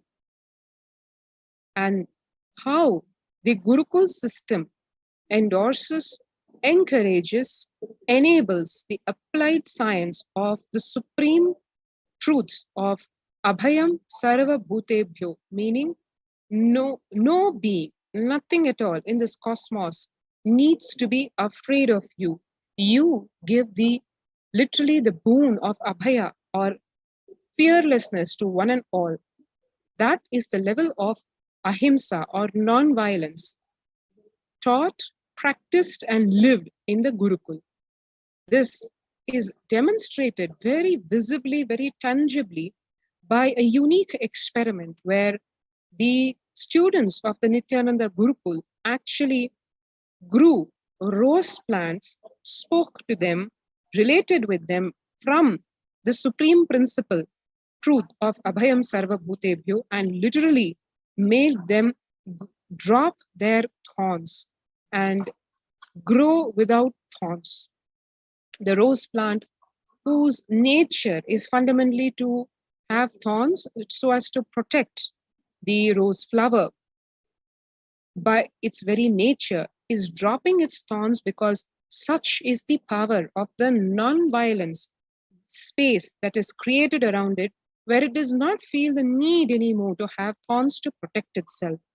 The purpose of education is educating the child to be manifesting whatever he's capable of and being a very good, beautiful, and best contributing citizen of the planet Earth and for humanity. In the Vedic tradition, examinations are not done by question and answer method. That is a Macaulay system, the colonial system of education, which is only meant for making clerks, because that is what the colonial empire wanted. A huge battalion of clerks to do their clerical jobs for serving the British Empire. In Vedic tradition, all examinations are conducted by the thought current you carry. The person will be made to speak in the presence of the Pandits who have mastered that thought current. They will see whether he can spontaneously express that thought current. And if the student is able to spontaneously express that thought current in a cohesive manner, then they know he has mastered it. So what is real education? As the Supreme Pontiff of Hinduism, Bhagavan Nithyananda Paramashivam, said, explained, if we are teaching the science of completion to our kids, we should be able to guarantee you can't get even one lie out of our Gurukul kids. That is what is education. Education is making you master a thought current, which becomes their lifestyle, which becomes the cognition style, which becomes their very being. For hours, you cannot speak a subject unless it has become your thought current, the way you cognize. Change of thought current, transformation of thought current is the success of education. Each Upanishad adds a thought current to you. Transformation of thought current is success. Our Gurukuls are not teacher-centric. Our Gurukuls are education-centric. Students can develop, invent something which his Guru does not even know. He has the freedom. So only the basic formulas are taught, the basic tools to awaken the knowledge is taught. Then the student is left free to explore, experiment on his own. Gurukuls are not with the set of rules or frame. They are only meant to support the students to explore the highest possible creativity. Gurukuls are not like dams for your inspiration and energy. It is an embankment. It is an embankment for the wild river. Embankment is different and a dam is different. With a dam, you're just dammed. If it's embankment, it is not dam. That is why many of the Advaita Gurus' disciples were Vishishta Advaitas or Advaitis, or many of the Vishishta Advaiti Gurus' disciples were actually Advaitis. How does that happen? Only the basic analysis scales were given to the students, but one was left free to analyze. You're not given, you are actually given a spoon, you're not spoon fed. So that is the principle of Gurukul system of education. The freedom itself shows. Otherwise, how is it possible that Ramanuja's guru was being such a great Advaiti, and Ramanuja was even able to think in the language of Vishishta Advaita? It actually shows a tremendous freedom available in the Gurukul. Same way, there are many Advaitis who studied at the feet of Dvaitis or Vishishta Advaitis. Sanatana Hindu Dharma only gives the tools to explore, but it is not putting any frames, any restrictions, any dams. If you read the Shanti mantra, the Sahana Vavatu, Sahano Bhunaktu, Sahaviryam Karvavahe, Tejasvina Vadhi Tamastu, one can see it is education-centric, not teacher-centric. Unfortunately, in the modern day, because teachers have not taken the responsibility to be education-centric, it has become more teacher-centric. This whole verse, the Shanti mantra, which actually tells, may we both, that is the teacher and the student, both be together, both be protected. So the teacher actually is not saying is not on a higher pedestal than the student, so to say. The teacher is also praying along with the student. It is because we are education-centric, we were able to explore and reach the new heights of seeking. That is where even the Ishtadevata concept came from. The Guru encourages the disciple to travel, discover, reinvent, invent their own paths, their own methodologies. He continues to encourage the disciples to explore on their own. Just being available as a good support guide, not being heavy on them.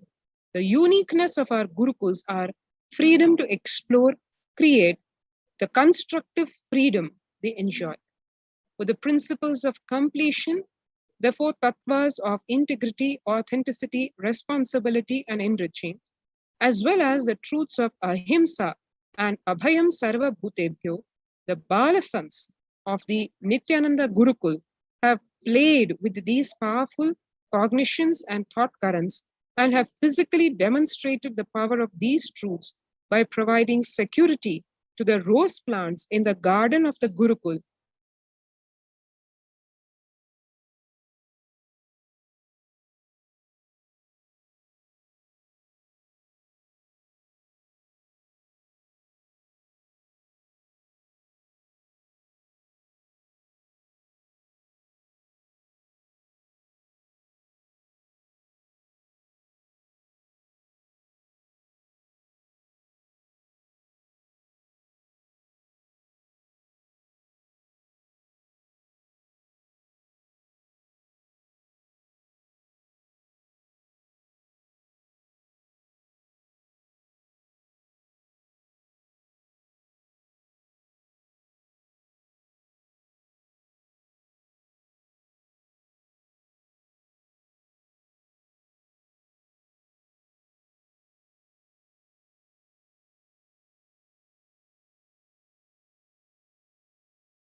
theory can rule any human society which is imposed on that society more than 60 years. Now 60 years is over for the non-involvement narrative education system. I am telling you, future is Gurukul system. The future of education is where the teachers and students live together in one place. If needed, let the parents also stay there. But because basically kids do what you do, they won't do what you say. Understand? They do what you do. They won't do what you say. Whatever you do, simply they will do. They will never do what you say. Most of the time, they don't care for what you say. The future of the Indian education system, I can say, the future of any intelligent education system will be Gurukul system. I am not talking out of pride or arrogance. I am talking seeing the future. I am telling you, I will be leading this revival in the education system through our Gurukul system.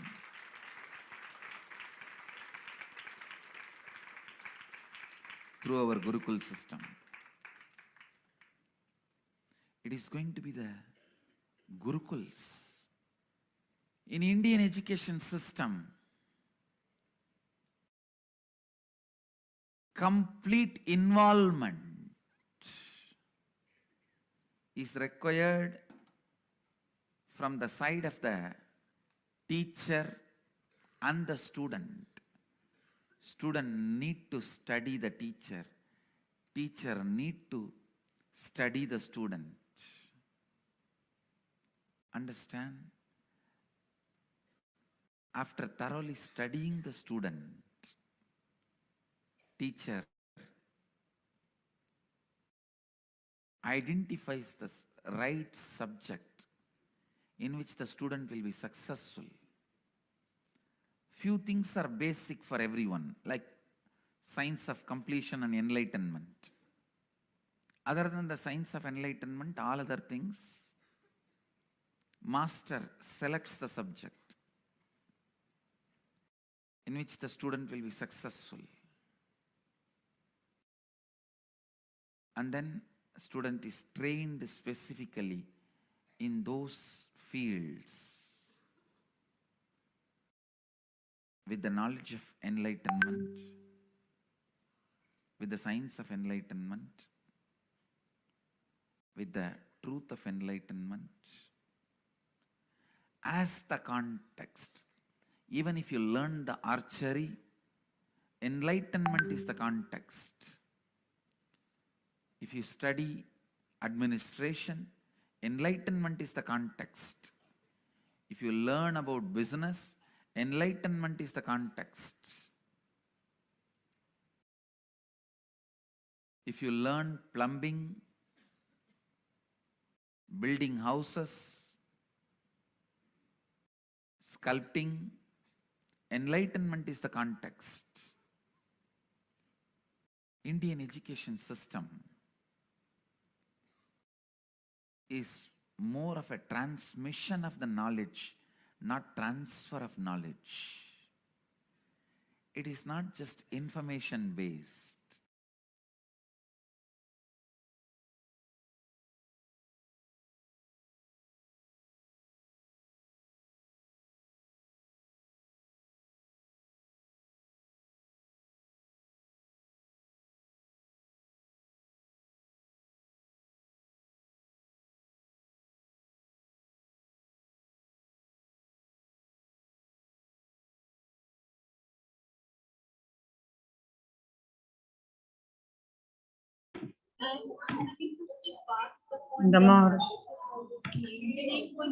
Today, the education is known to be the key factor to enable the upward socio-economic mobility and the strongest means of removing the poverty.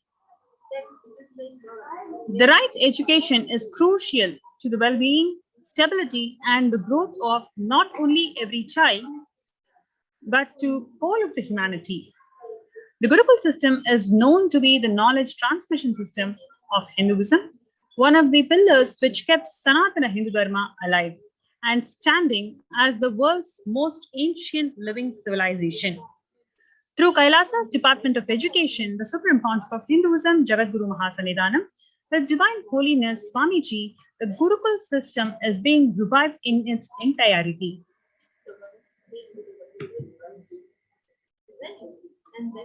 Gurukul is a living in Guru's home.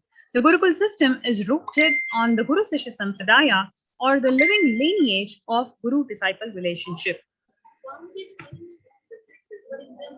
After decades of study on the physical, chemical, and biological uniqueness of meditative states and enlightened beings, it has been found that in a normal waking state alone, their brain waves show that they are in complete meditative state, despite being fully active and engaged. In the world of athletics, this state is known as being in the zone, a glimpse into the peak of focus, cognitive function, attention, and coordination, to name a few. Rather than a glimpse, enlightened beings casually walk, talk, and engage with life, settled in this peak. Recent studies have found that we imbibe the body language, behaviors, and patterns of those in our environment, not just on the behavioral level, but to the depths of the neurological layer. This is also known as mirror neuron effect. In this way, there is no better teacher than the enlightened Guru, who exists as a superconscious, biological, reproducible anomaly.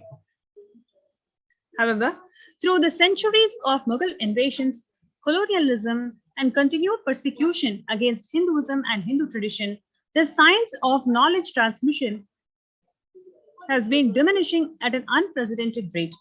After careful study in the colonialism era, it was found that the Gurukul system was standing as a backbone and stability of the Hindu civilization.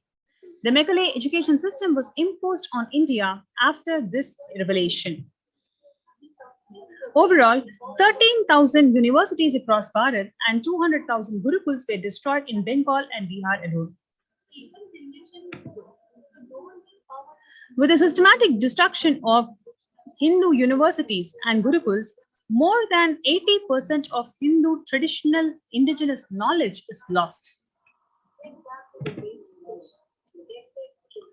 Thomas Macaulay, who is the destroyer of the Hindu Gurukul education system, he said that our English schools are flourishing wonderfully. The effect of this education on Hindus is prodigious. No Hindu who have received an education, English education, ever continues to be sincerely attached to his religion. The Hindu religion is so extravagantly absurd that it is impossible to teach a boy astronomy, geography, natural history without completely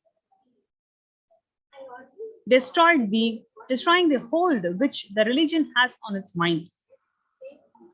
It is my firm belief that if our plans of education are followed up, there will not be a single idolater among the respectable classes in Bengal for 30 years. And this will be effected without any efforts to proselytize, without the smallest interference with the religious liberty, merely by the natural operation of knowledge and reflection.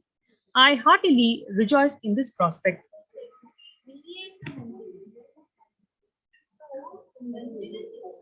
So far, we have seen how the Hindu system of education was systematically destroyed by the British invaders, and the Supreme Pontiff of Hinduism, since last 26 years, is involved in grand revival of Hindu education through multiple initiatives, including Gurukuls and universities.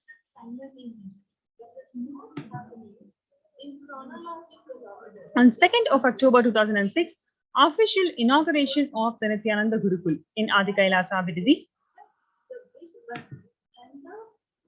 You can see here the students of Nithyananda Gurukul practicing yoga and meditation under the sacred banyan tree.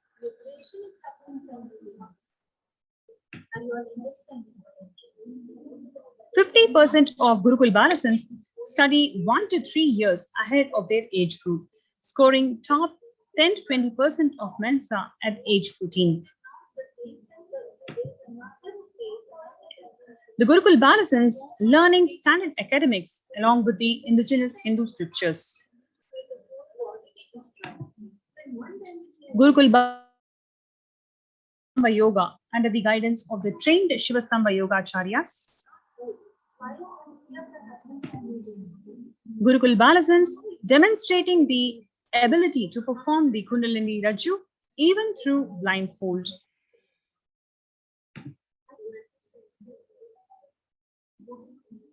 The Supreme Pontiff of Hinduism, Jagadguru Mahasannidhanam, His Divine Holiness Swamiji personally teaching the once lost science of Dhanurvidya.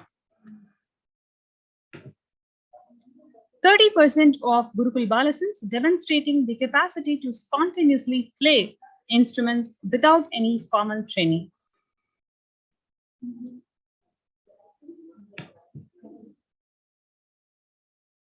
Gurukul Balasans living the Agamic Shastra-based lifestyle.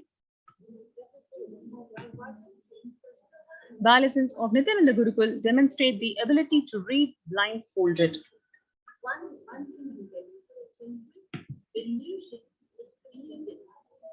Gurukul Balasans participating in Vakyatasadas, which is similar to something called think tank of Hinduism. Gurukul Balasans addressing the Kailasian delegates in Tiruvannamalai in India.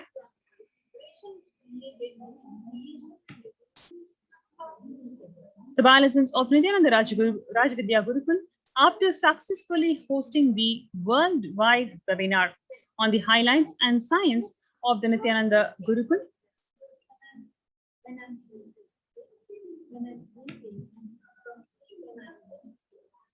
what is the impact of Gurukul? It helps in overall stress-free living, zero teen violence or aggression, whole brain learning, quantum memory activation, which is recalling verbatim after a single hearing, which is a power which is called Ekasantagrahi in the Vedic age. Kailasa's Nithyananda Hindu University, which is one of the world's largest Hindu university that's been established around the globe, with 450 plus campuses in 150 plus countries, available to public from 2003 onwards. It helps in reviving and presenting the world's most ancient lost knowledge in a user-friendly way, ancient truths taught in a way directly applicable for the modern man's personal, practical, and professional life.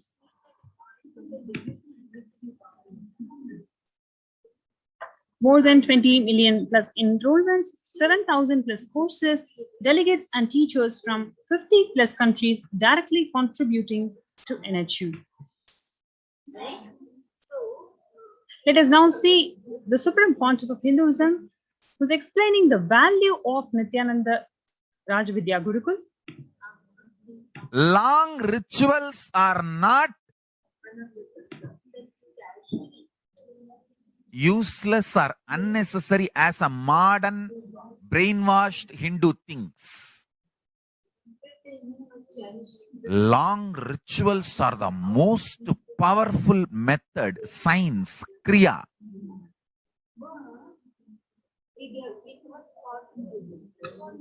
to awaken all the life energies.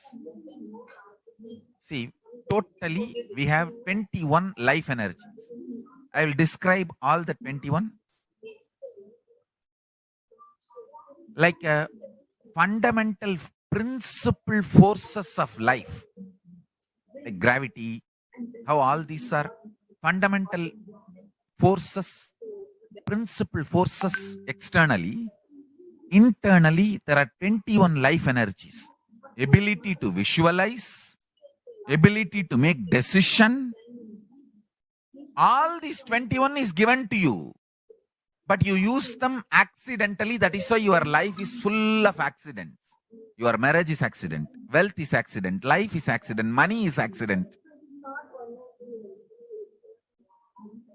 Very less is planned, much is accident. And I tell you, I have seen people become thieves by not knowing the power of their life energy. I tell you, thief is the cheapest way to exist. I tell you. Because you do not know you own trillions. That is why you steal millions. If you know you own trillions, why will you steal? Listen, asteya, non-stealing, comes to a person who mastered his life energy. Each of my Gurukul kid is $1 trillion economy. I tell you. Each of my Gurukul kid, the powers they can manifest. Understand, Gurukul is not a joke. It is a powerful science. Especially, see, normally, one child plus one child is a two child. But in the Gurukul ecosystem, one child plus one child is 11. 1, 1. Not 1 plus 1. 1, 1, 1, 1, 1. If there are 3 child, it is not 1 plus 1 plus 1, 3. No. It is 1, 1, 1. 111. The energy multiplication. Because the ecosystem, understand, that is why Gurukul has to be with the ecosystem. I have always seen, whenever I download a power on one child, when the group sits, I can share that power on the whole group.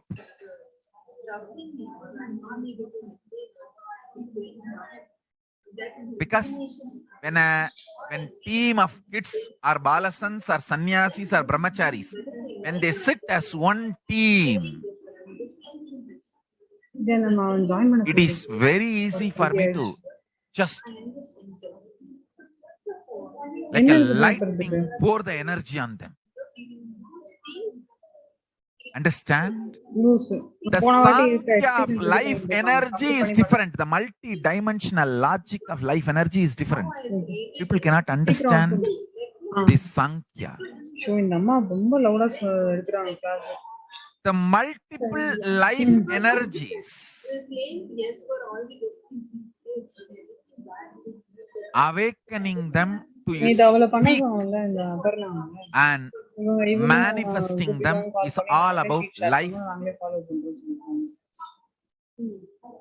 Then she's again asking me what should I do. I said you follow it. That's all.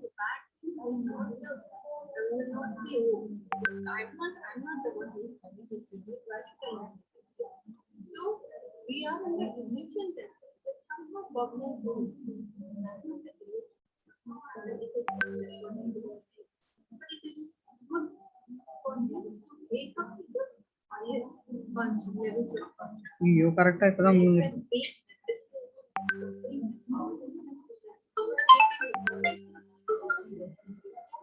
them. யாரும் நான் வர சொல்லு. Half an hour relax பண்ண சொல்லு. ஒன்றும் பண்ண முடியாது. சீக்கிரம் வர சொல்லு.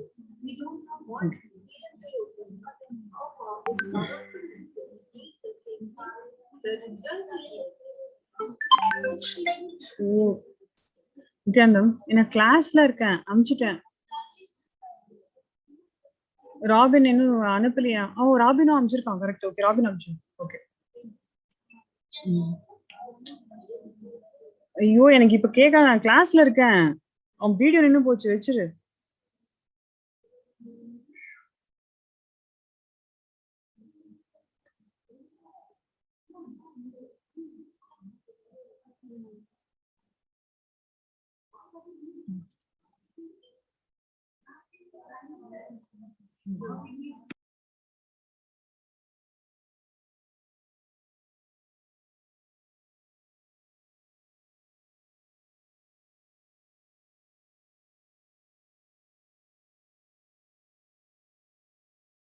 Long rituals are not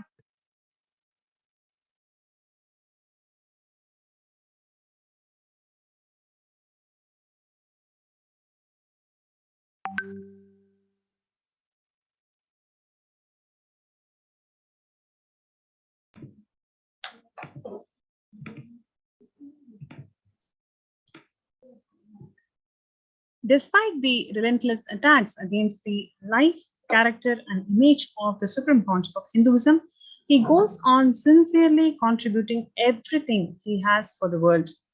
From the field of nutrition to education, from protection of religious freedom to revival of indigenous traditions, the Supreme Pontiff of Hinduism has sincerely contributed in every facet. This has not gone unnoticed by the world dignitaries, leaders, and multi-faith diaspora. Now let us say the revelations to the world by Devi Parashakti on 12th May 2021, where she says that I came as Nijavatara. I'm blessing you, listen. People, listen. To do good to all of you, I have taken the form of Nithyananda and come down as Nijavatara. The people of India, listen, carefully listen. Time after time, Bharadam is a Jnana Bhumi where enlightened beings come. We cannot make the Jnana Bhumi as infertile. Enlightened beings have to come. They have to live, it has to flower. Few hypocrites, because they are stuck in delusion, we cannot sacrifice the world. Cosmos cannot be destroyed. The ship I did to save the cosmos from being destroyed is called Adi Kailasa. The ship I did to protect beings from Pralaya is Adi Kailasa. Because of the conspiracy of Drohis and enemies' rule, the captain had to leave the ship. Before 12 years, knowing the great deluge that is going to happen, all the Aushadas by this Guru Purnima, that Jnana Rasavadam, Navabhashana is going to flower. Allow people to come and take a dip in Navabhashana's flower. People, whoever comes and dips in Vaidya Sarovar, they will not have the dip. They will not have corona. Crores and crores of people will come in line. Every day they will come and dip in Anandalingam. Listen well to my words. For India, I made the ship as protection. The Nithyananda Navapashana Lingam in Vaidya Sarovar. Go to Adi Kailasa. O Indians, listen. All those regretting losing the Nithyananda Nijavatara without confusion and without talking, just as the lip service, go to Adi Kailasa. Crores of people will come there looking for health, Navapashana, water feast, and medicine to get health and protection and enlightenment. To protect India from great destruction, I, Parashakti, made this huge ship. Even if the captain of the ship is not there, ship is there. When the first world countries closed their borders and schools during a massive global emergency, Kailasa has opened its doors to one and all without exception. The free COVID care protection centers that are open across India includes Adi Kailasa in Vidadi, Salem Adinam, Tiruvannamalai Adinam, Rajabalayam Adinam, Puduvai Adinam, Pattanam Adinam, Sirakapadi Adinam, Sripuram Adinam, Madurai Adinam, Avattipalayam Erode Adinam, Hosur Adinam, Baroda Adinam in Gujarat. These multiple free COVID care protection centers help in various social services, spiritual services, and more than everything else, the cosmic revelations by Devi Parashakti helps them to prepare themselves for this ongoing pandemic. A number of social services includes medical care, infrastructure to accommodate thousands of people, accommodation for multi-layered quarantine, emergency ambulances, personal protection, medical equipment, food security management through food banks, organic farming. So here you have this opportunity to join these COVID care protection centers. You can register yourself from the link below, kailasa.org/Kailasa Care. KAILASA.org/KAILASACARE. Let's take a few minutes to log into Kailasa.org/Kailasa Care.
There are some great spiritual sciences unique to Hinduism.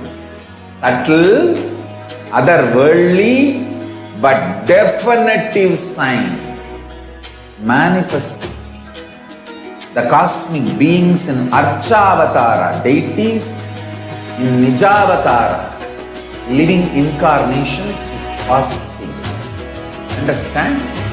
Priya Pada of Vedas and Agamas elaborately explain the whole science of making the cosmic beings manifest in Archavatara, deities and Nijavatara, living incarnation, both.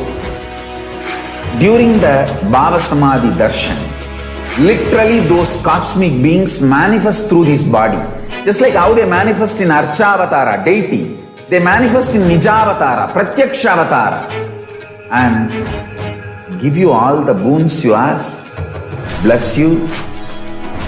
You see, each God is an independent intelligence to lead you to enlightenment. Each God is a bridge for you to achieve the Shivatva, the ultimate Shiva consciousness. Krishna is the bridge for you to achieve the Krishna consciousness.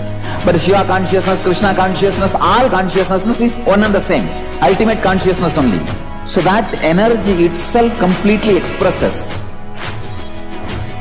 Just like Radhika, when I see my own sweetness in the mirror, I become eager to taste it. I find that the only way to relish this sweetness is through the constitution of Sri Radhika. Bhava Samadhi Darshan is a window to the infinite expanse of consciousness, allowing us to glimpse the formless in a way that we can understand. It cleanses the karmas of lifetimes.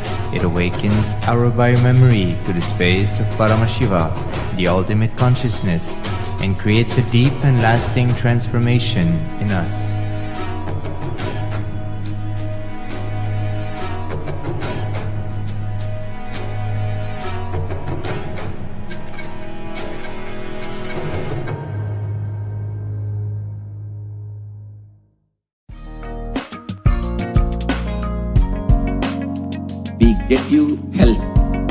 get you ability to build beautiful relationships in your life. We get you direct spiritual support, and we make sure you become wealthy.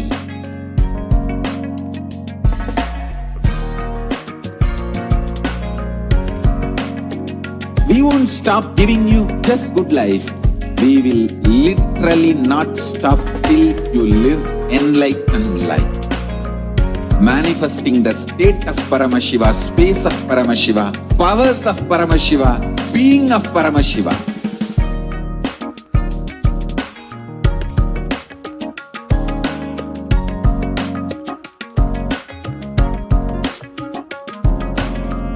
Whole world should become Kailasians. I want the whole world to know Hindus have something great to contribute to the world.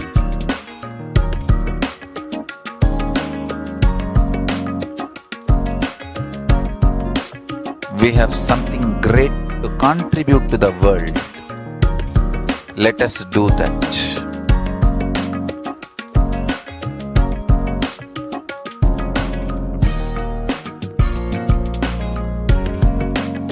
Kailasa is proper customized spiritual service helping you to identify your root patterns of suffering.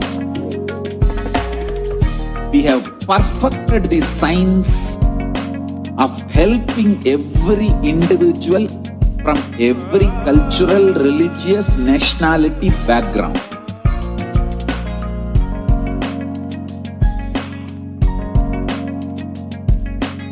You will have lowest reactionary assumptions, highest awakened response, alive response for life continuously.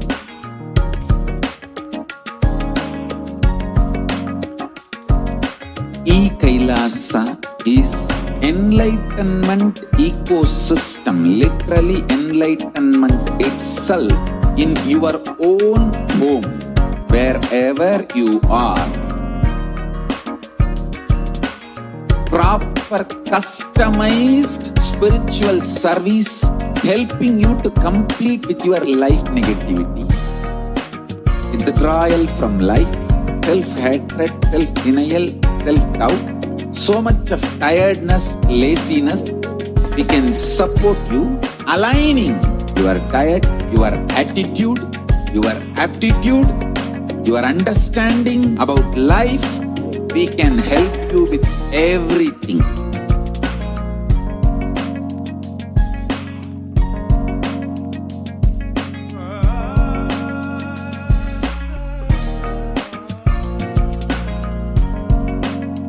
If you are interested in enlightenment, we will immediately bring this to you. If you are not interested, we will explain the whole science, inspire you and make you interested in enlightenment time. We need to cater this enlightenment science to the whole world wherever they are, because enlightenment is the birthright of all human beings. Kailasa is responsible to provide that to all human beings.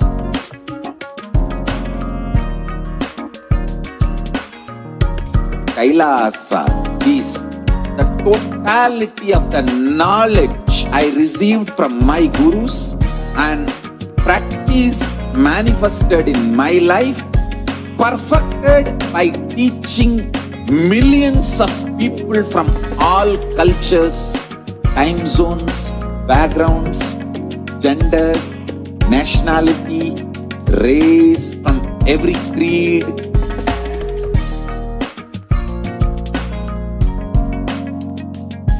So this absolutely perfected knowledge available to you, served to you in your home without even you moving out of your couch, free of cost.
Sorry for the technical glitch.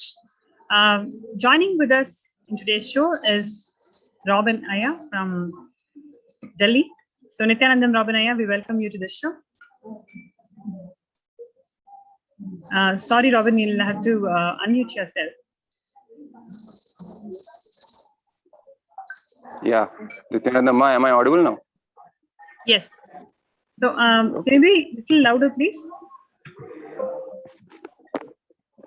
Yeah. Okay, sounds good. So Nithyanandam Robin, we welcome you to the show today. And Robin is one of the Copycat Protection Center participant from Adi Kailasa.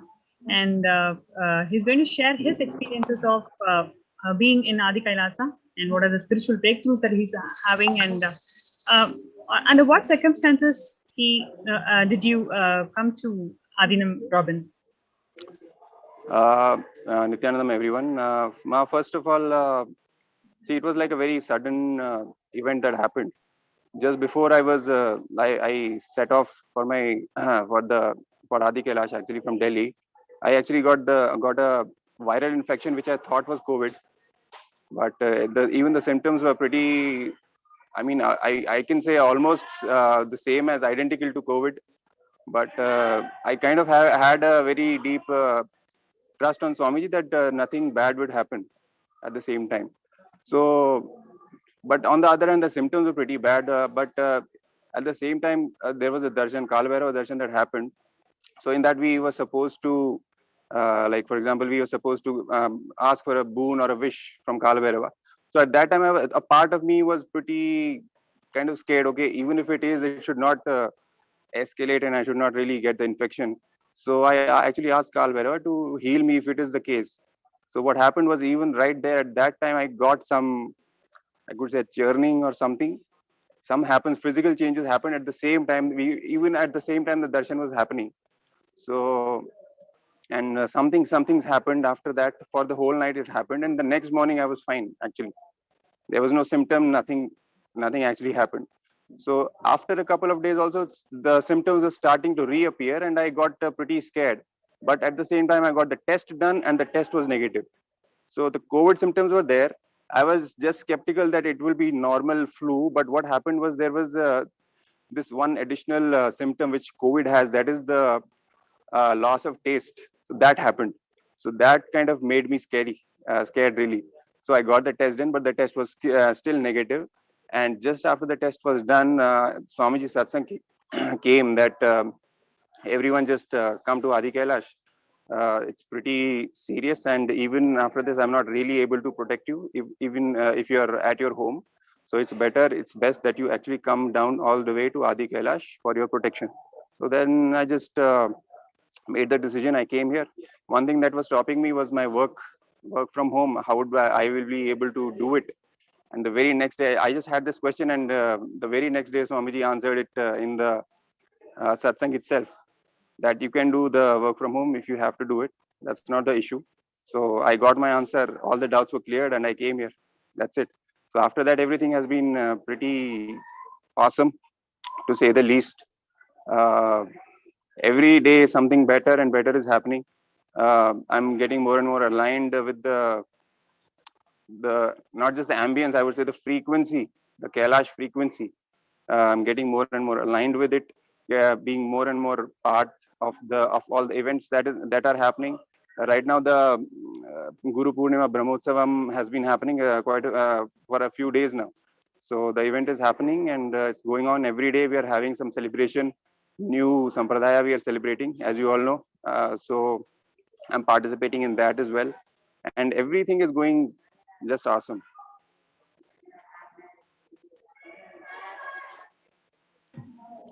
Thanks, Robin. Also, would like to hear from you. What do you do whole day? What are your activities in Adi Kailasa that keeps you going? And what do you do whole day? See, I'll tell you what, the routine is pretty packed, pretty hectic, I would say. Because as of now, I'm working. I have the office, my own job as well. From 10 to 7, I have to be available for that. But it's not like that's all I have to do. In the mornings, I'm in the temple. In the evenings, also, I'm in the temple. Or apart from the temple, some other work I have to do. But it's pretty active. Everything, something has to be done. Some work is there. and nobody is pushing you or pulling you, but it's just a part of the whole process, and it feels good that it's pretty active and energetic. Everyone feels energetic here. And if you ask me personally, I would say, like, it depends really. Sometimes the work is more physical.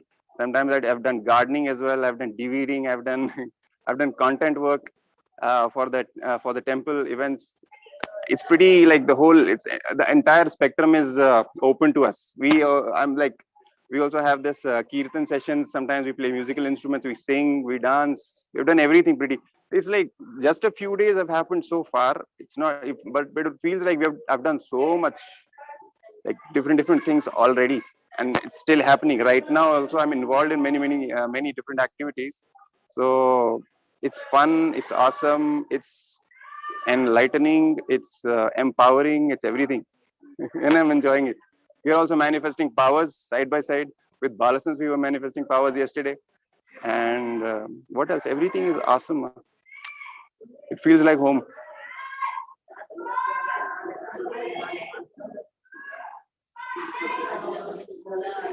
That's great to hear, Robin. And what is, if you can also share with our viewers, in terms of what background you come from, from which part of India, and a little bit about family, and what made you follow Swamiji and all the way up to Adi Kailasa as a part of the COVID Care Protection Center. If you can share a little bit about that, I think it will give a lot of perspective to people in terms of what really Adi Kailasa is about, and what is the real attraction that seekers get attracted to. I cannot really generalize and speak for everyone, but for myself, I can say that my life so far, it's been very much motivated by what really lies underneath whatever is happening in and around me.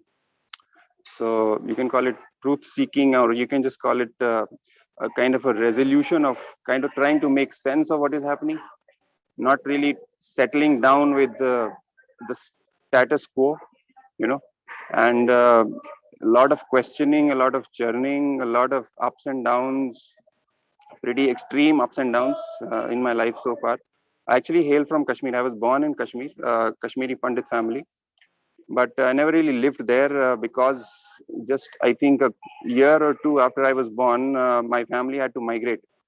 Like the whole community had to migrate, as we all know, like the Hindu Holocaust, Kashmiri Pandits that they faced. So in 1990, actually 89-90 winters, my family, the entire community, we had to shift. So with that only, I also shifted with my family, with my parents. We settled in Jammu for a while, then spent my childhood in Ladakh, then again to Jammu, and then different parts of India. So yeah, just a normal routine, for example, education in Jammu and Delhi and this and that. But that is just the outer thing. Inner thing, I would say, from the inner perspective, it has been very unsettling. Maybe even from the background, you can say the exodus that the Kashmiri Pandits have faced, it has also created a kind of an identity crisis in the community, if I talk about the community. And for me personally, yes, that has been one aspect. And plus my own inner questions and trying to make sense of things, as I said, that have been kind of adding and add on to whatever the community has faced. So I would say the community aspect plus my own churning and all of that added up kind of created a kind of a gunpowder, and all it needed was a matchstick, and Swamiji was that matchstick, the fire. So I'll just put it very briefly. If anyone gets it, it gets it.